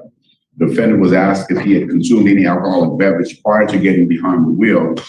After hesitation, he did say he had 2 vodka drinks and also stated that he had a gun in the console of the vehicle. SFSTs were declined, DIC read, he consented to a breath, blew .178, then .190. Mr. Meredith, I'm going to find that there's probable cause to go forward with your case. You have a valid Texas driver license. You have valid liability insurance in your name. I'm ordering you as a condition of your bond not to consume alcohol, illegal drugs, unprescribed controlled medication. Can you look to see if he has any prior? No priority, to be honest. The only thing I'm asking you to do are 2 things. Don't consume alcohol or drugs. And number 2, don't pick up any new cases. As long as you can abide by these conditions, you'll be fine, Mr. Meredith. You understand? Now, if your license does become suspended, you may not drive. Mr. Fleming will tell you all about that. Because you have a lawyer, I will waive your appearance. You don't have to waste your time coming to court, but stay in touch with Mr. Fleming. Listen. Yes, sir. I'm almost going. Relax. You're fine. Okay, sorry. Never been through this before. Mr. Meredith, relax. Nothing to be worried about. Just as long as you can abide by these conditions, you'll be fine. All we want to do is make sure that Harris County is protected. That's all we want. And as long as you can abide by these, then we'll be fine. All right. There's no indication that it's had any priors. Wonderful. So for now, I'm going to have you go to Victoria, sign a reset. After that, you'll get with Tracy for your bond conditions. And after that, we'll just have you wait for Mr. Fleming to back. Okay? Please. Right this way. Go ahead and sign, please. All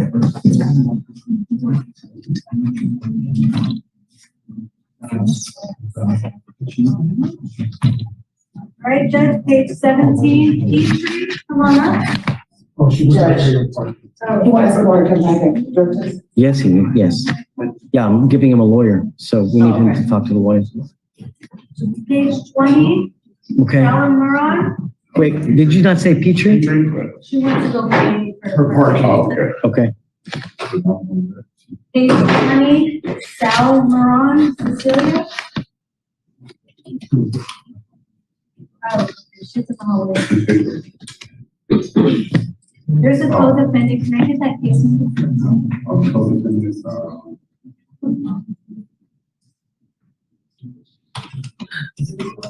Redmond? Is that it? Did we get it? I don't know what the case is. Yeah, this, I haven't named it. Have what? Is this the driver on tax case? Yes. I know, I was surprised by that too. Yeah, that's the felony. Only PCS. Okay, thanks. We need to know if it was going to go to another court or not. That's fine. Okay, page 21. What happened? She gone? She left. Okay, no problem. Probably go in the hall because she was. Page 21, give it up. Bottom of the corner. Yuri Ostegi. Come on up.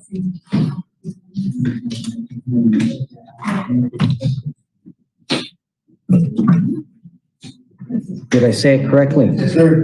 Mr. Yuri Ostegi, you're charged with evading arrest or detention. You are facing up to a year in jail and or a $4,000 fine. We're going to do probable cause. You have the right to remain silent. Anything you say can or will be used against you. You have the right to have an attorney present and any questions and interviews with the state of Texas. If you cannot afford a lawyer will be appointed to represent you, sir. Your Honor, on May 18, 2024 in Harris County, Texas, officers responded to a burglary call and observed multiple broken windows at the Easy Pond business. Officer observed defendant matching the suspect description and wielding a baseball bat. Officer commanded defendant to stop, but the defendant evaded on foot for 330 feet before officers tackled him. Complainant stated that 4 windows of his business were broken, totaling $4,000 in damage. Defendant stated, "You got to do what you got to do. I got to feed my family. The lights are out. You feel me? What do you do?" He also states, "I didn't break into the building. I attempted." Criminal history, arson out of 185th, community supervision expired, that was 2015. There's a robbery out of 185th, 2013, ultimately dismissed, plus some juvenile. context, Your Honor. Do they have a rep done in the criminal mischief? Is there a prior relationship why he would go and just start banging out windows, you know? Or was this just a random act? Well, it looks like they're the same. No, yeah, I mean, he was charged with criminal mischief for the breaking of the windows at 4,000.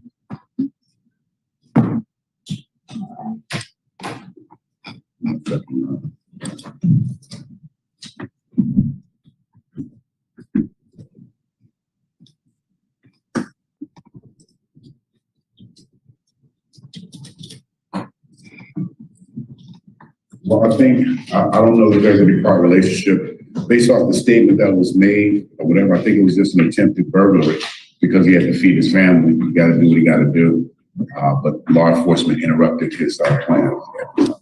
And Mr. Uristeki, I'm going to find that there's probable cause to go forward with your case. I'm going to mirror the conditions in your felony court case with us. You're not to go within 200 feet of that pawn store. If I find that you do, I will revoke your bond. I will put you in jail, and I'm going to make it sky high. I'm going to do everything in my power to protect Harris County. Do you understand, sir? Good. What do you do for a living? Traffic control, striping, everything I do with the markings on the road. How much money do you make a month doing this? About 700 a week. How much? About 700 a week. 700 a week. It's 2,800 a month. How much do you have kids? Sir, Kids you got? Does your wife work? Are you currently married? yes. Does she work as well? What does she do? She already had a foot and ankle specialist. Okay, we're going to reset your case to give you time to hire a lawyer. Like I said, don't pick up any new cases. Don't violate these conditions. No weapons, no going back to this place. Do you understand? Sir. Okay. I'm going to have you go to Victoria, sign a reset. After that, eventually you'll get with Tracy with your bond conditions, and after that, you'll be free to go, sir. You're on the phone? Yeah. All right, Judge, page 23, Claire, come on up.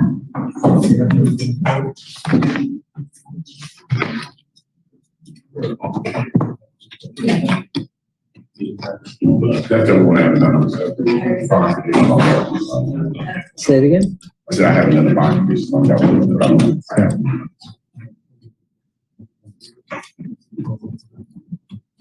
All right, have a seat at the different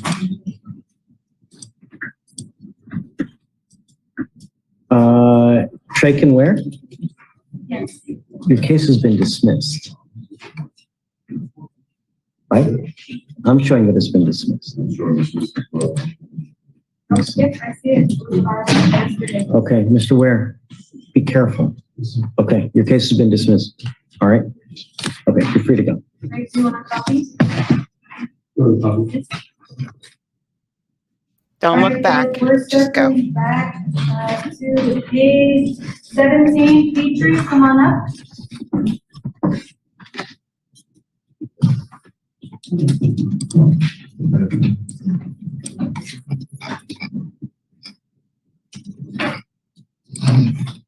Good morning, Ms. Petrie. Ma'am, you are charged with theft. You're facing up to 6 months in jail and or a $2,000 fine. She has a co-defendant, Addison. Do you guys have the cause number, please?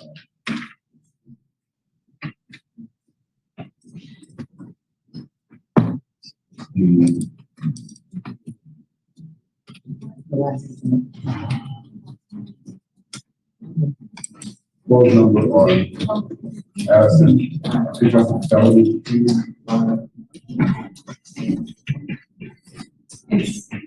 The call number is a felony. So this was this the one that we spoke about earlier that had a felony, or was that a different person? That was a different one. Betty. Yeah, the co-defendant already pled in the 177. There was a theft, two previous convictions. Got it. Okay, so we don't need to worry about it. So My okay. dog is All right, demanding so my Ms. Petrie, You attention. are charged with theft. You're facing up to 6 months in jail and or a $2,000 fine. We're going to do probable cause. You have the right to remain silent. Anything you say can or will be used against you. You have the right to have an attorney present during any questions and interviews of the state of Texas. We cannot afford a lawyer will be appointed to represent you. Okay. On May 9, 2024, officers were dispatched to the Old Navy at 4516 Tacoma Street in Harris County, Texas.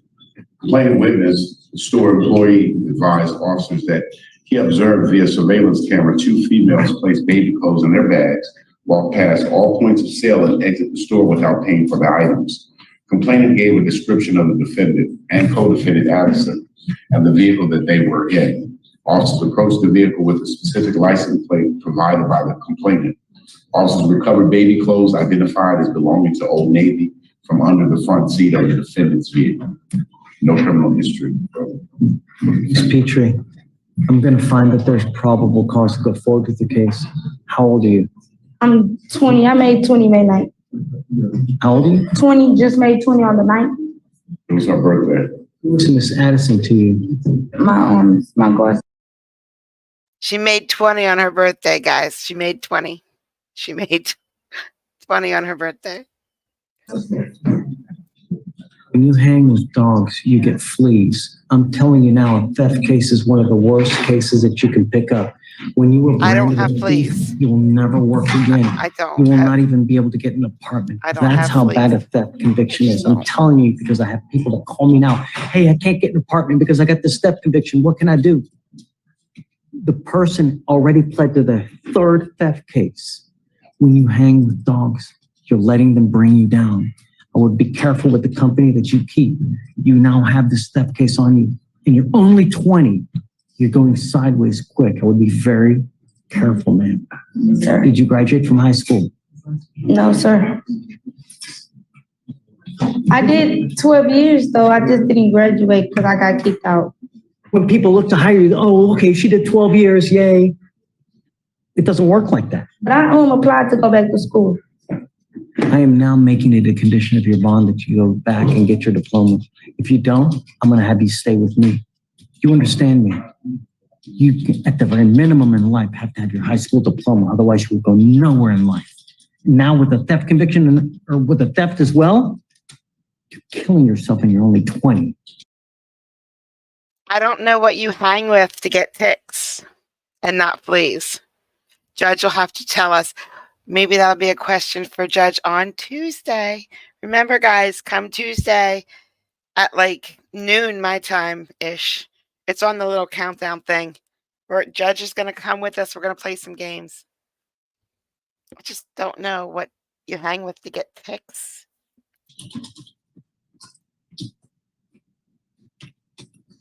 Do you want to apply for an appointed lawyer, ma'am? Do you want a court-appointed lawyer? Mm-hmm. Do I need it? I don't know. I've never been in trouble. You better get you back in school and get some knowledge because the way you're talking and handling yourself now, it's just not going well at all. I just don't know if I need one because I've never been in trouble. You're facing 6 months in jail. And did you not register everything I just told you about how bad a theft is? Did it not register? I did. Okay. You need a lawyer, man. Okay. I want one. Can we get a one? Knowledge. I'm going to have you fill out an application. I'm going to bring you back here in 2 weeks. I want to know in 2 weeks what you've done to try to get back in to get your GED or to get back into school. I'm already applied to get back on to get my GED. I have to go in July. I want proof. I'm not going to take your word for it. I am making that a condition of your bond. If you don't comply with these bond conditions, I will revoke your bond. I will put you in jail. Okay. You understand? Yes, sir. Can I ask a question? No. I will give you a lawyer today. Ask your question to the lawyer. Ma'am, I'm ordering you also not to hang around with Miss Addison and not to go back to any Old Navy. You understand? Yes, sir. Don't pick up any new cases. Behave yourself. Yes, sir. Okay. All right. Judge, is this pretrial bond conditions?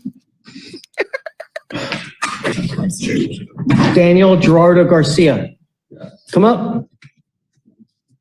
Francisco? Go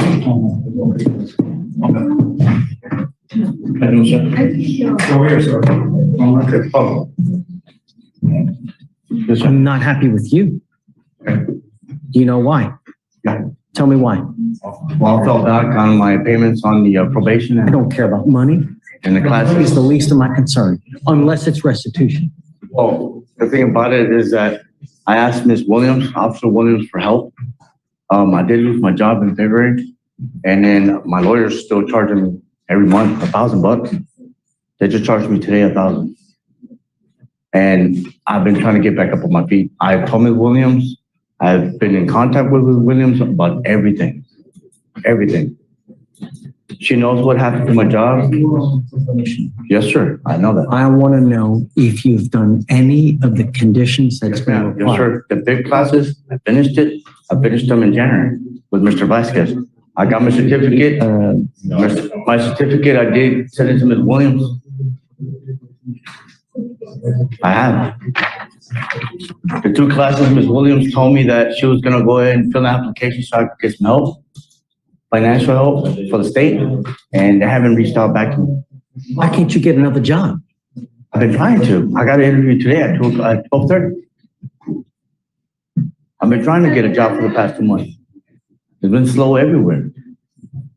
I've been trying. I applied at. Amazon hires anyone with 3 legs and a partial heartbeat. I know. Mr. Garcia. I can't drive. So I had to get something close. Your conditions where I couldn't drive. So I had to get something close to work. Let's do this. From where I live at. Drug and alcohol test right now. I want to do that right now. I'm sending you for a drug and alcohol test. I want to know what's in the system. Did he complete the DDB education class?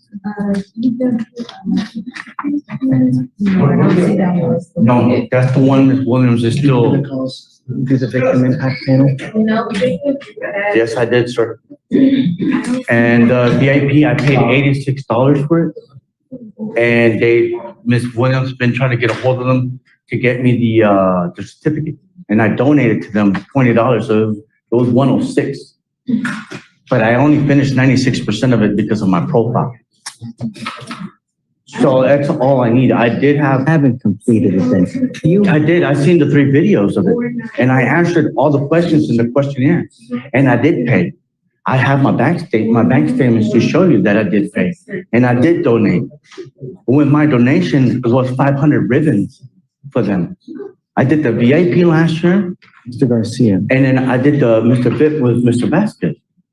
I don't have any certificates or anything. Ms. Williams, if you call Ms. Williams, she can send it to you. First things first, let's send her for a drug and alcohol test right now. And then we'll come back and we'll see. Yeah. I'm gonna send you right now. Just take a seat from your back. Please, Joseph Cardona? let me help you. Come up. Joseph Cardona? Oh.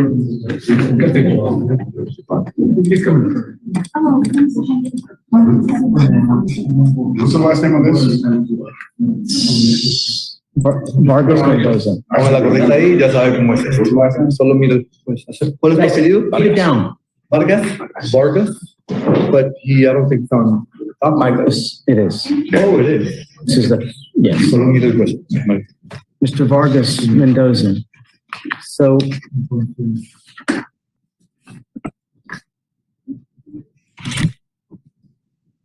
your case now stands at nearly 400 days. You set this case for trial on 2 different occasions.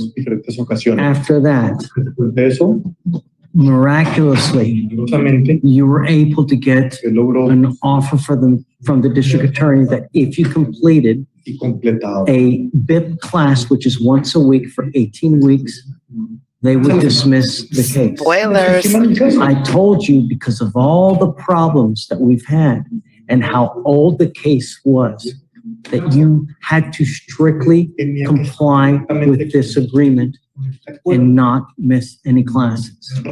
If you missed any classes, we would be done, and I'm not going to do this anymore. I will not entertain any excuses because of how many hoops that you put us through. So you were supposed to be here today with proof that you have completed nearly all of the classes.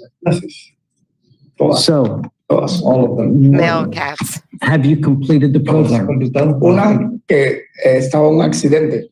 Me chocaron y estoy hace 2 semanas en una clínica. Okay, one was that I Solo missed due to an accident.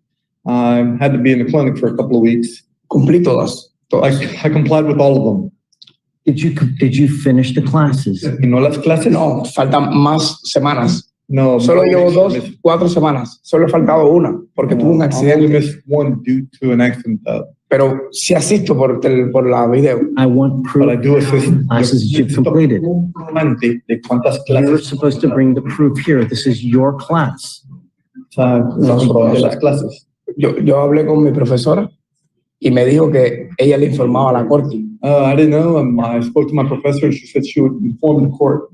Puedo solicitarle el comprobante. I could solicit. I could ask for proof from her. Just, can I chime in? Tell me, Tony. Your Honor, so I spoke with Black Wolf. They're the ones that are doing the class, and she only sends a report once a month at the beginning of the month. So she sent the report for April. She has not sent the report for May because they're still going through the classes. So he's done 4 classes. 4. I'm sorry. He's done.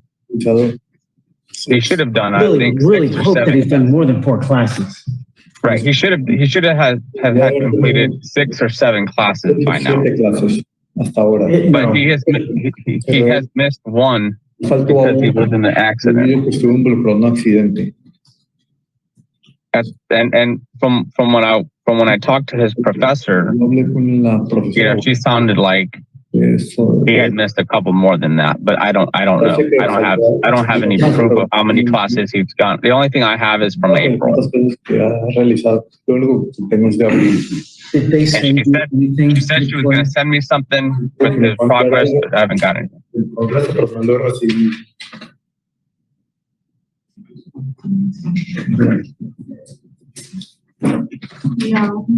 just have whatever. Okay, you need to reach out to them now, and I want a report of how many actual classes you have completed up to date now. Sí, señor o no, señor? Sí, señor. Yes, sir. I'm not taking your word. No estoy. Anyone's word. I want proof how many completed classes that you've done. You know this. You should have been here prepared. This is not your first rodeo here, Mr. Vargas. We've been through this round and round, and I told you, you're the one supposed to be here with proof. La clase es por cámara. No tengo forma de acceder a un comprobante para demostrarle a usted de que estoy accediendo a las cámaras. Solo tengo captura de pantalla cuando hablo con la profesora. I don't have, for example, proof to show you that, I'm taking the actual class. I can just take a screenshot of the professor that I've. ¿Cómo le demuestro? You're supposed to provide us with proof. Es que ella me dice que es una vez al mes. She said that it's once a month that she does. Yo lo resolveré. Okay, I'll resolve this. Black Hawk? Yo lo resolveré. Texas.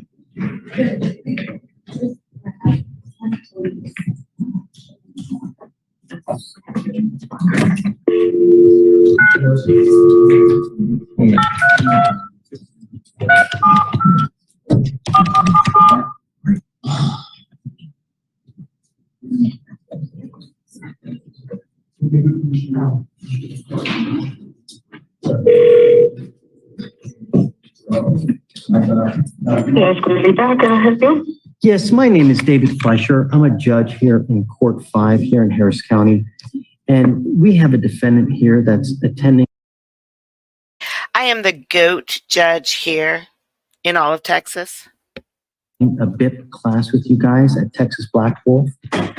And we're trying to figure out how many classes that he has completed in total. It's Michael Vargas. And the Michael is spelled M-A-Y-K-E-L.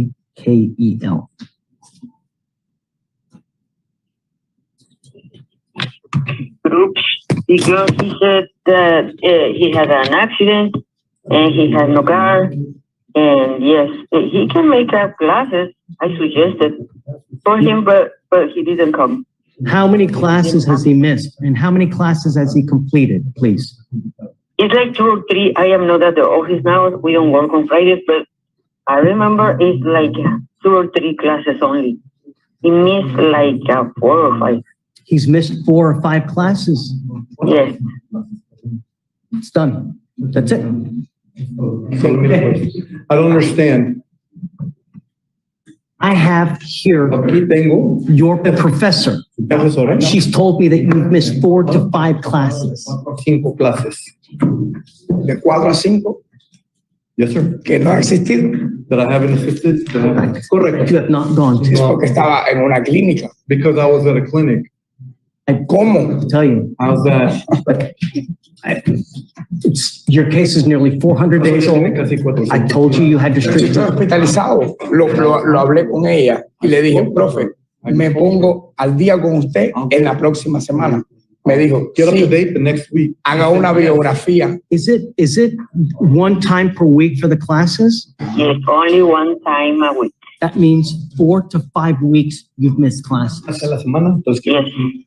4 o 5 semanas que ha faltado las clases, porque si la clase es una vez por semana y ha faltado 4 o 5, son 4 o 5. No, es que es una vez al mes, o sea, 2 veces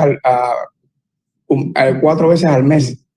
Estuve el mes pasado y el final tuve el accidente, no he podido incorporar. 4 times a week last month.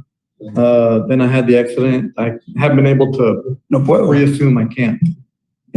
All right, ma'am. Thank you so much for your help. I appreciate it. Okay, you're welcome. Okay, thanks. You've missed too much. Ha faltado demasiado. I don't know what to tell you, Mr. Vargas, but it's now. Estoy en una clínica y hospitalizado. I'm not going to argue with you, but we need to find another resolution. So, do you have an offer on this case at this moment? The other offer, Your Honor. La oferta es.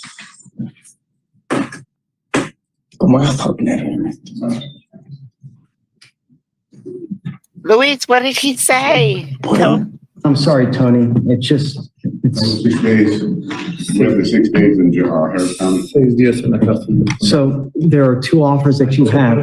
They've offered you the 6 days in Harris County Jail, or I guess it's time served, or we can take this case to trial. But Mr. Vargas, you've missed way too much. Your case is way too old. We've literally set your case for trial on 2 different occasions. We dispose of cases at 180 days. Your case is nearly 400 days. Do you understand? ¿Usted entendió, señor? It's over. Tiene que hablar. Sí. Yes, ya se ha terminado esto. When you have the heart, El corazón you can do anything, Mr. Vargas. realizar lo que usted se proponga, señor. That's life. Así es la That's vida. a person. When you have the heart, you can really achieve anything in life. So for you to miss over a month worth of classes, I told you with strict compliance when you first started this thing, that I would not entertain any misses. I don't, that's it. So what I will do is I will set your case to Tuesday to give you the opportunity to talk with your lawyer to figure out how you want to handle these things from now on. But if you do not want to accept the plea bargain agreement on Tuesday, I will set your case for trial. I will not take any more plea bargain agreements from you at all at that point. Yes, sir. Please. Gracias.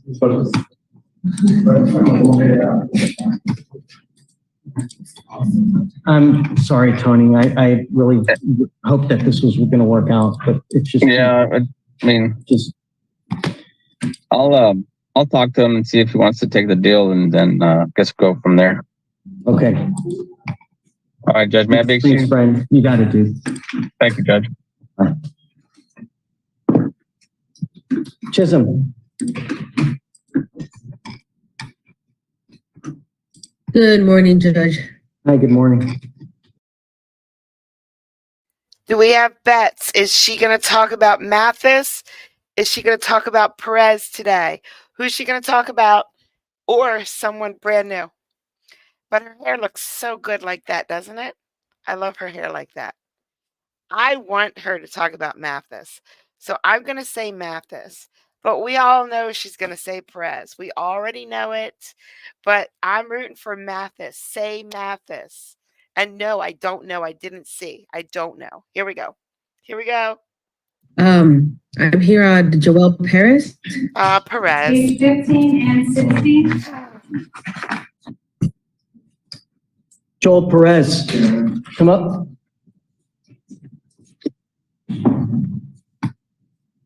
Your Honor, this is a BVR for a faulty device.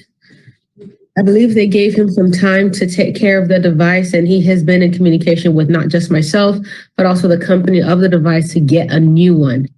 And Mr. President, if you can remind me, when is that new one coming in? They told me 2 to 3, just, Let me read to you your bond violation report, sir. Mr. Perez's conditions were amended on February 14th of this year.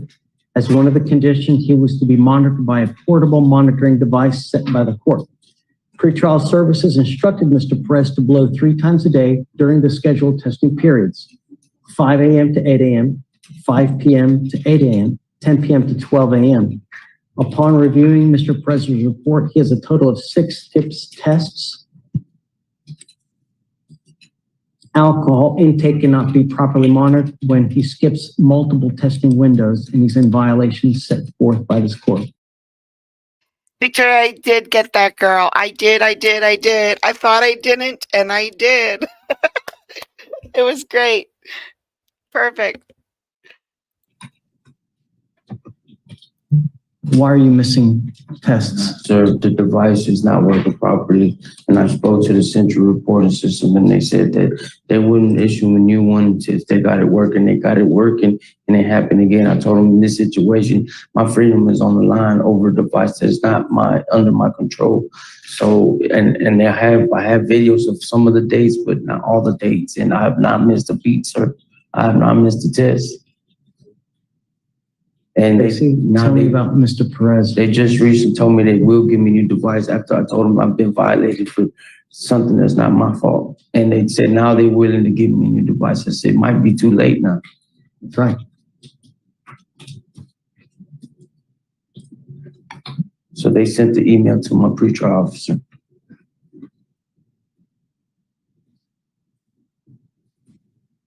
You have his report that you can take a look at.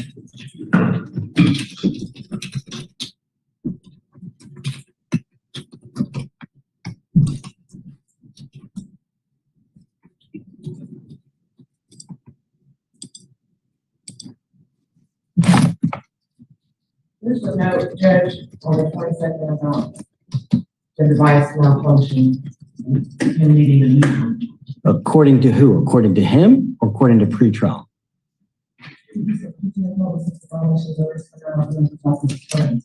The judge at this point. So if he gets a new portable device, he has to notify us. So it's up to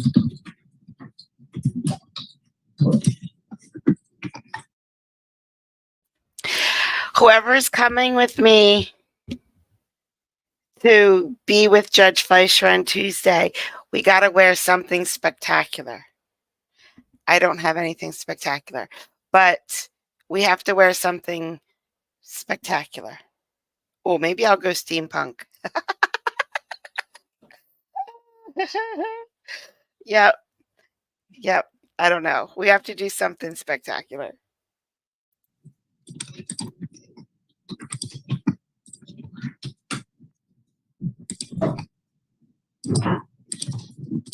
also call it the 21st regarding child defamation.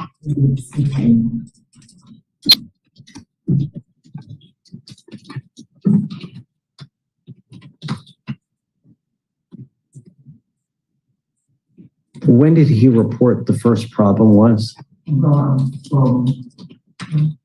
Let's do this. I'm gonna have you take a seat while I have them work to look it up so we can make an informed decision. I don't want to do it on the rush. So you grab your stuff and just take a seat, please. Can you give me just a bit, Ms. Chisholm, or if you want to go, I can text you if you have other things to do. I can wait. I can wait, Judge. Okay, just, I want them to be able to see it so we can make See? the proper. Yes, That's spectacular. A cat outfit. I can't wear flamingos. Victoria said wear bow ties. I think that's a good idea. Any of my mods who come with on Tuesday, see if you can get a bow tie. I do not have a bow tie, but maybe I'll print one out on my printer and just tape it there. Who knows? Maybe I'll buy a bow tie and teach myself how to tie it. That's what I'm going to do. Or I'll cheat and get a clip-on. And I'm going to make it I don't know. Something great. Like, think about Fleischer. The first time we saw him, he was in like this light blue clouds. And when my bow tie is gonna be clouds. You can wear a Nixon mask legal if it's see-through. Only if it's see-through. Fozzie's not coming, Carolyn. So Tuesday, guys, Tuesday we're gonna play. We're gonna play with Judge Fleischer. We're gonna step away from law, and we're gonna have fun with him and let him relax and have a good time answering silly questions, not interview questions. Not an interview. We're all gonna play trivia. We're gonna play stupid trivia, like "Are you smarter than a fifth grader?" trivia. Oh, yeah. It'll be fun. It's gonna be so much fun. It's not gonna be like a long stream. It's just gonna be a short stream because we just want him to know how great he is. And, hopefully he has fun with us vibers. Right? Right? So please get in chat. Get in chat. He's gonna be reading chat. Yes, I know, Dark Knight. Hold on, I gotta put your text up. The law is fun. I should show him the text. Oh, man. No, Rebecca, I can't. I can't. I will not do anything, not the slightest thing that will put the judge in an awkward position. Anyway. Okay, Jody, that's a good idea. Go to Goodwill and grab a bow tie. I love. Okay, we're almost done. We only have a minute left and I stopped it. Here we go. Decision. Yes, I'll be here. Mr. Burns. Yes. What I'm gonna do, since you've had so many problems, I'm going now to amend your conditions to give you a scram on your ankle so that we know that there are no more issues. Okay?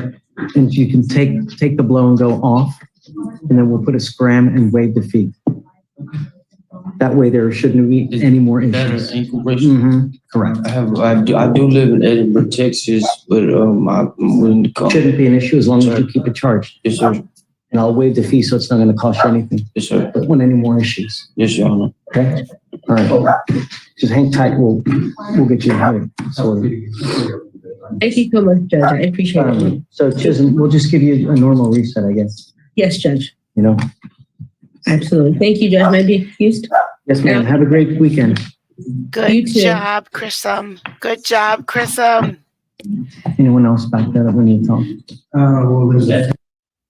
So Chrisum lost with Mathis because Mathis just didn't do what Mathis was supposed to do, but Chrisum won with Perez. Yesterday, the judge was like, nope, it's over for him. He's going in. He's going to jail. And this poor judge is like, yeah, I understand. I mean, this poor lawyer. And she got him out. He has to wear a scram now, which isn't great, but I guess it's better than going to jail, right? I wonder what's going on with Mathis. I hope we see her again soon. All right, guys. Okay, so listen. It's 12:30 Central Standard Time, but you don't have to know that. If you just go to my live streams, like go to my YouTube channel, go to my live stream. There's like a countdown of when it will be your time, wherever you are in the world. It'll tell you there when it's going to be. So don't listen to us. Go look at the live stream and Central Standard Time. So go to the live stream. Don't worry about Central Standard Time or Eastern Standard Time or Mountain Standard. It doesn't matter. It'll tell you. I don't even know what it's going to be for me yet, but I'll be there.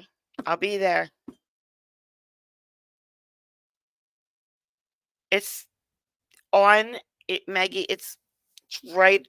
Just click. Just click your mouse like one tab over. Yes. And you've all been summoned, by the way. And you know, if you don't show up for summons, you're not going to get a PR bond next time there's a summons. You're not going to get a PR bond. So you just all have to show up. And please say happy birthday to everybody. Please, everybody, just do it. Maybe post a link to the notice. Fine. I mean, it's right there. Let's see.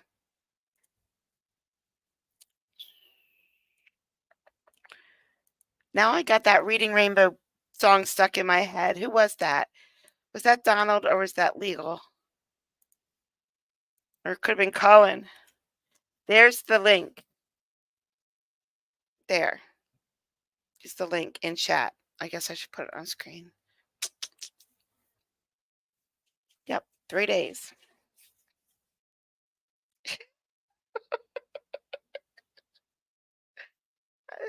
Don't boycott daylight time yet. We have to wait till everybody does it. So that it's going to be so much fun. Hopefully, maybe Victoria and Melissa will be there too, playing right along. But the only problem is if Victoria and Melissa go into the game, their whole job every day is to help judge. To make sure a judge is okay. They can't help him for the trivia. We're all going to be just as stupid as everybody else. No, I don't. I don't know the 14th digit of pi. That's going to be a question. We're all going to play together, and we're all going to try to guess the answers together. We're all be one whole team. We'll try to get the right answer before the beep. No, they would call Melissa Madam Clerk. Victoria's the coordinator.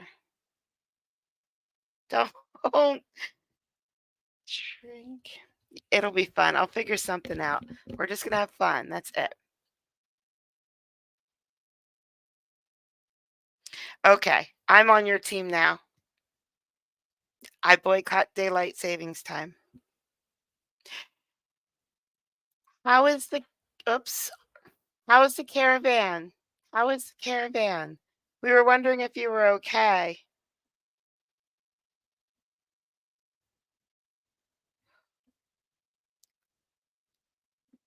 I think so. Cullen, I think so.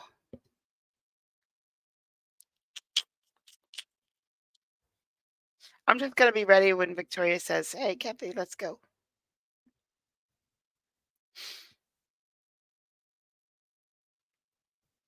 It'll be fun. It'll be very professional. Colin, you want to join us? I don't mean to put you on the spot right here live. So we can talk in Discord. But it's open if you want to play trivia with us. And Judge Fleischer. And Victoria and Melissa, I hope. And some of my mods, because the other ones are too tired to wake up in the middle of the night. I do. I work a double today, so I need to get going.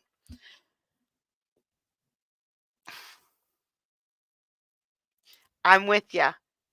I'm with ya.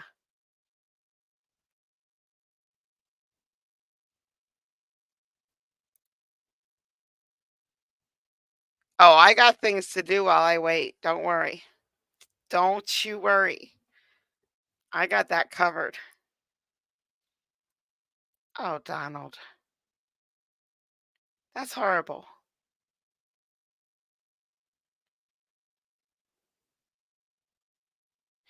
Everyone. Yeah, everyone's going to be in chat. Everyone's going to be in chat. But we're like, some of us are going to be like where I am right now. Like the judge, some of the mods, maybe you, Victoria, maybe Colin, maybe Colin will come. And then chat can help us answer too. I have a few clips too that I'm going to play. I have a few clips that will make Judge smile. I know I will be smiling. No. You can just take an Uber. Just take an Uber. That's crazy. Oh my goodness. I'll coordinate some of the questions with you beforehand then. We'll have your people call my people. Your people can call my people. Miss Glow is here. John, Miss Glow is here. Yee.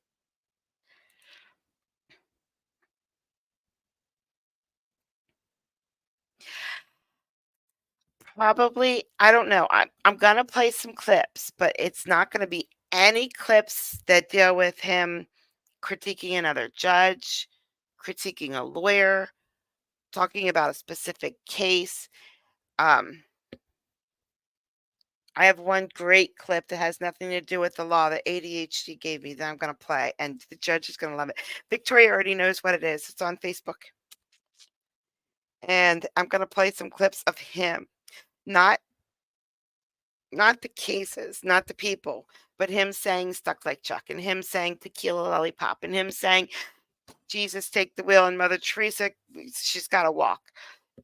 Just that alone, nothing else. Alf, I should show him Alf.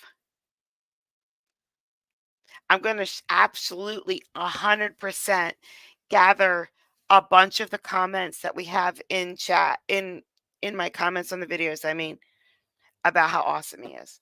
And I'm going to have him see how many comments are just how awesome he is, because I don't think he knows. Like, we like watching people who are good at their jobs. He's good at their job, and I'm going to tell him those exact same words that I just said. That case is older than Jesus. Yep, I'm definitely going to put that in there. No Bambi, no Thumper. Knowledge was really good. Yep, run. Carolyn, but don't speak Australian because he might not get it. No, somebody give me an Australian word. What's that word that means knucklehead? What's that word that means knucklehead? Come on, guys, you know what it is. How do you say knucklehead in Australia? Bangle or boggle or drangos. Thank you. Drangos. Don't type Drango because he won't understand, but maybe he will.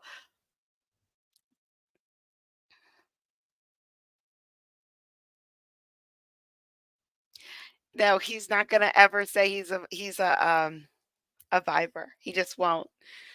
I don't think he can. I don't want to get him in trouble, guys. I don't want to get him in trouble at all. I don't want to ask him not one question that might get him in trouble. Nothing. Zero. Denied. We're gonna ask him questions like cat or dog, mayonnaise or butter, pineapple or no pineapple. But it's not gonna be an interview though. He speaks 6 languages. I know that he speaks. I know of at least 3. I know it, but I don't know what the third one is. It's whatever he is. I don't know what it is. Tuesday. It's happening Tuesday. Maybe I'll ask him about subsets. I doubt it. We're just gonna play games. It's gonna be fun.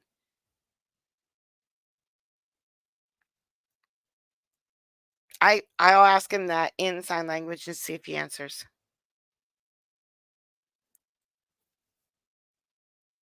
Oh, that's right. He's a chef. No food questions, or a lot of food questions. Okay. Maybe what we could do is we could have the judge teach us how to say stuck like Chuck in 6 different languages. That's what we're going to do.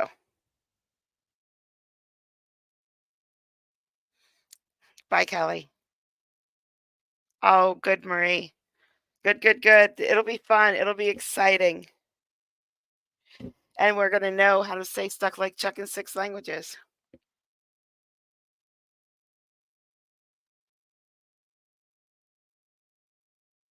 I know. I remember when Victoria asked him if he was a Viber, and then she asked him again. And then he's like, sometimes. She says we got to work on that, and she's working on it. This is all Victoria. Victoria did this. She's a hard worker, guys. Did J Fire just walk in? Bye, J Fire. Cha. I think it's 12:30 Eastern Standard Time. That's the best answer I can give you. Or you can just go to my lives and look and see how long it is going to be for you. That's the best thing you can do. All right, guys, I'm going to go find some more memes for Discord. Guys, go into Discord and keep talking. We got over 100 people in Discord right now. And you guys can talk all day long if you want. People are awake. People are awake. All right. Thank you so much for coming out. Okay, Rebecca, that's a good question. What pets does he have? What pets? Okay, 1:30 Eastern Daylight Time. Legal, I thought we just agreed to get rid of that. And now you did that. Have a great day, Victoria. Tell Melissa we said hi. And we'll see you guys Tuesday because you don't have court until Tuesday. Back to bed, Vince. I'm ready to work my double. Bye, guys. Be good. Be good. Be good.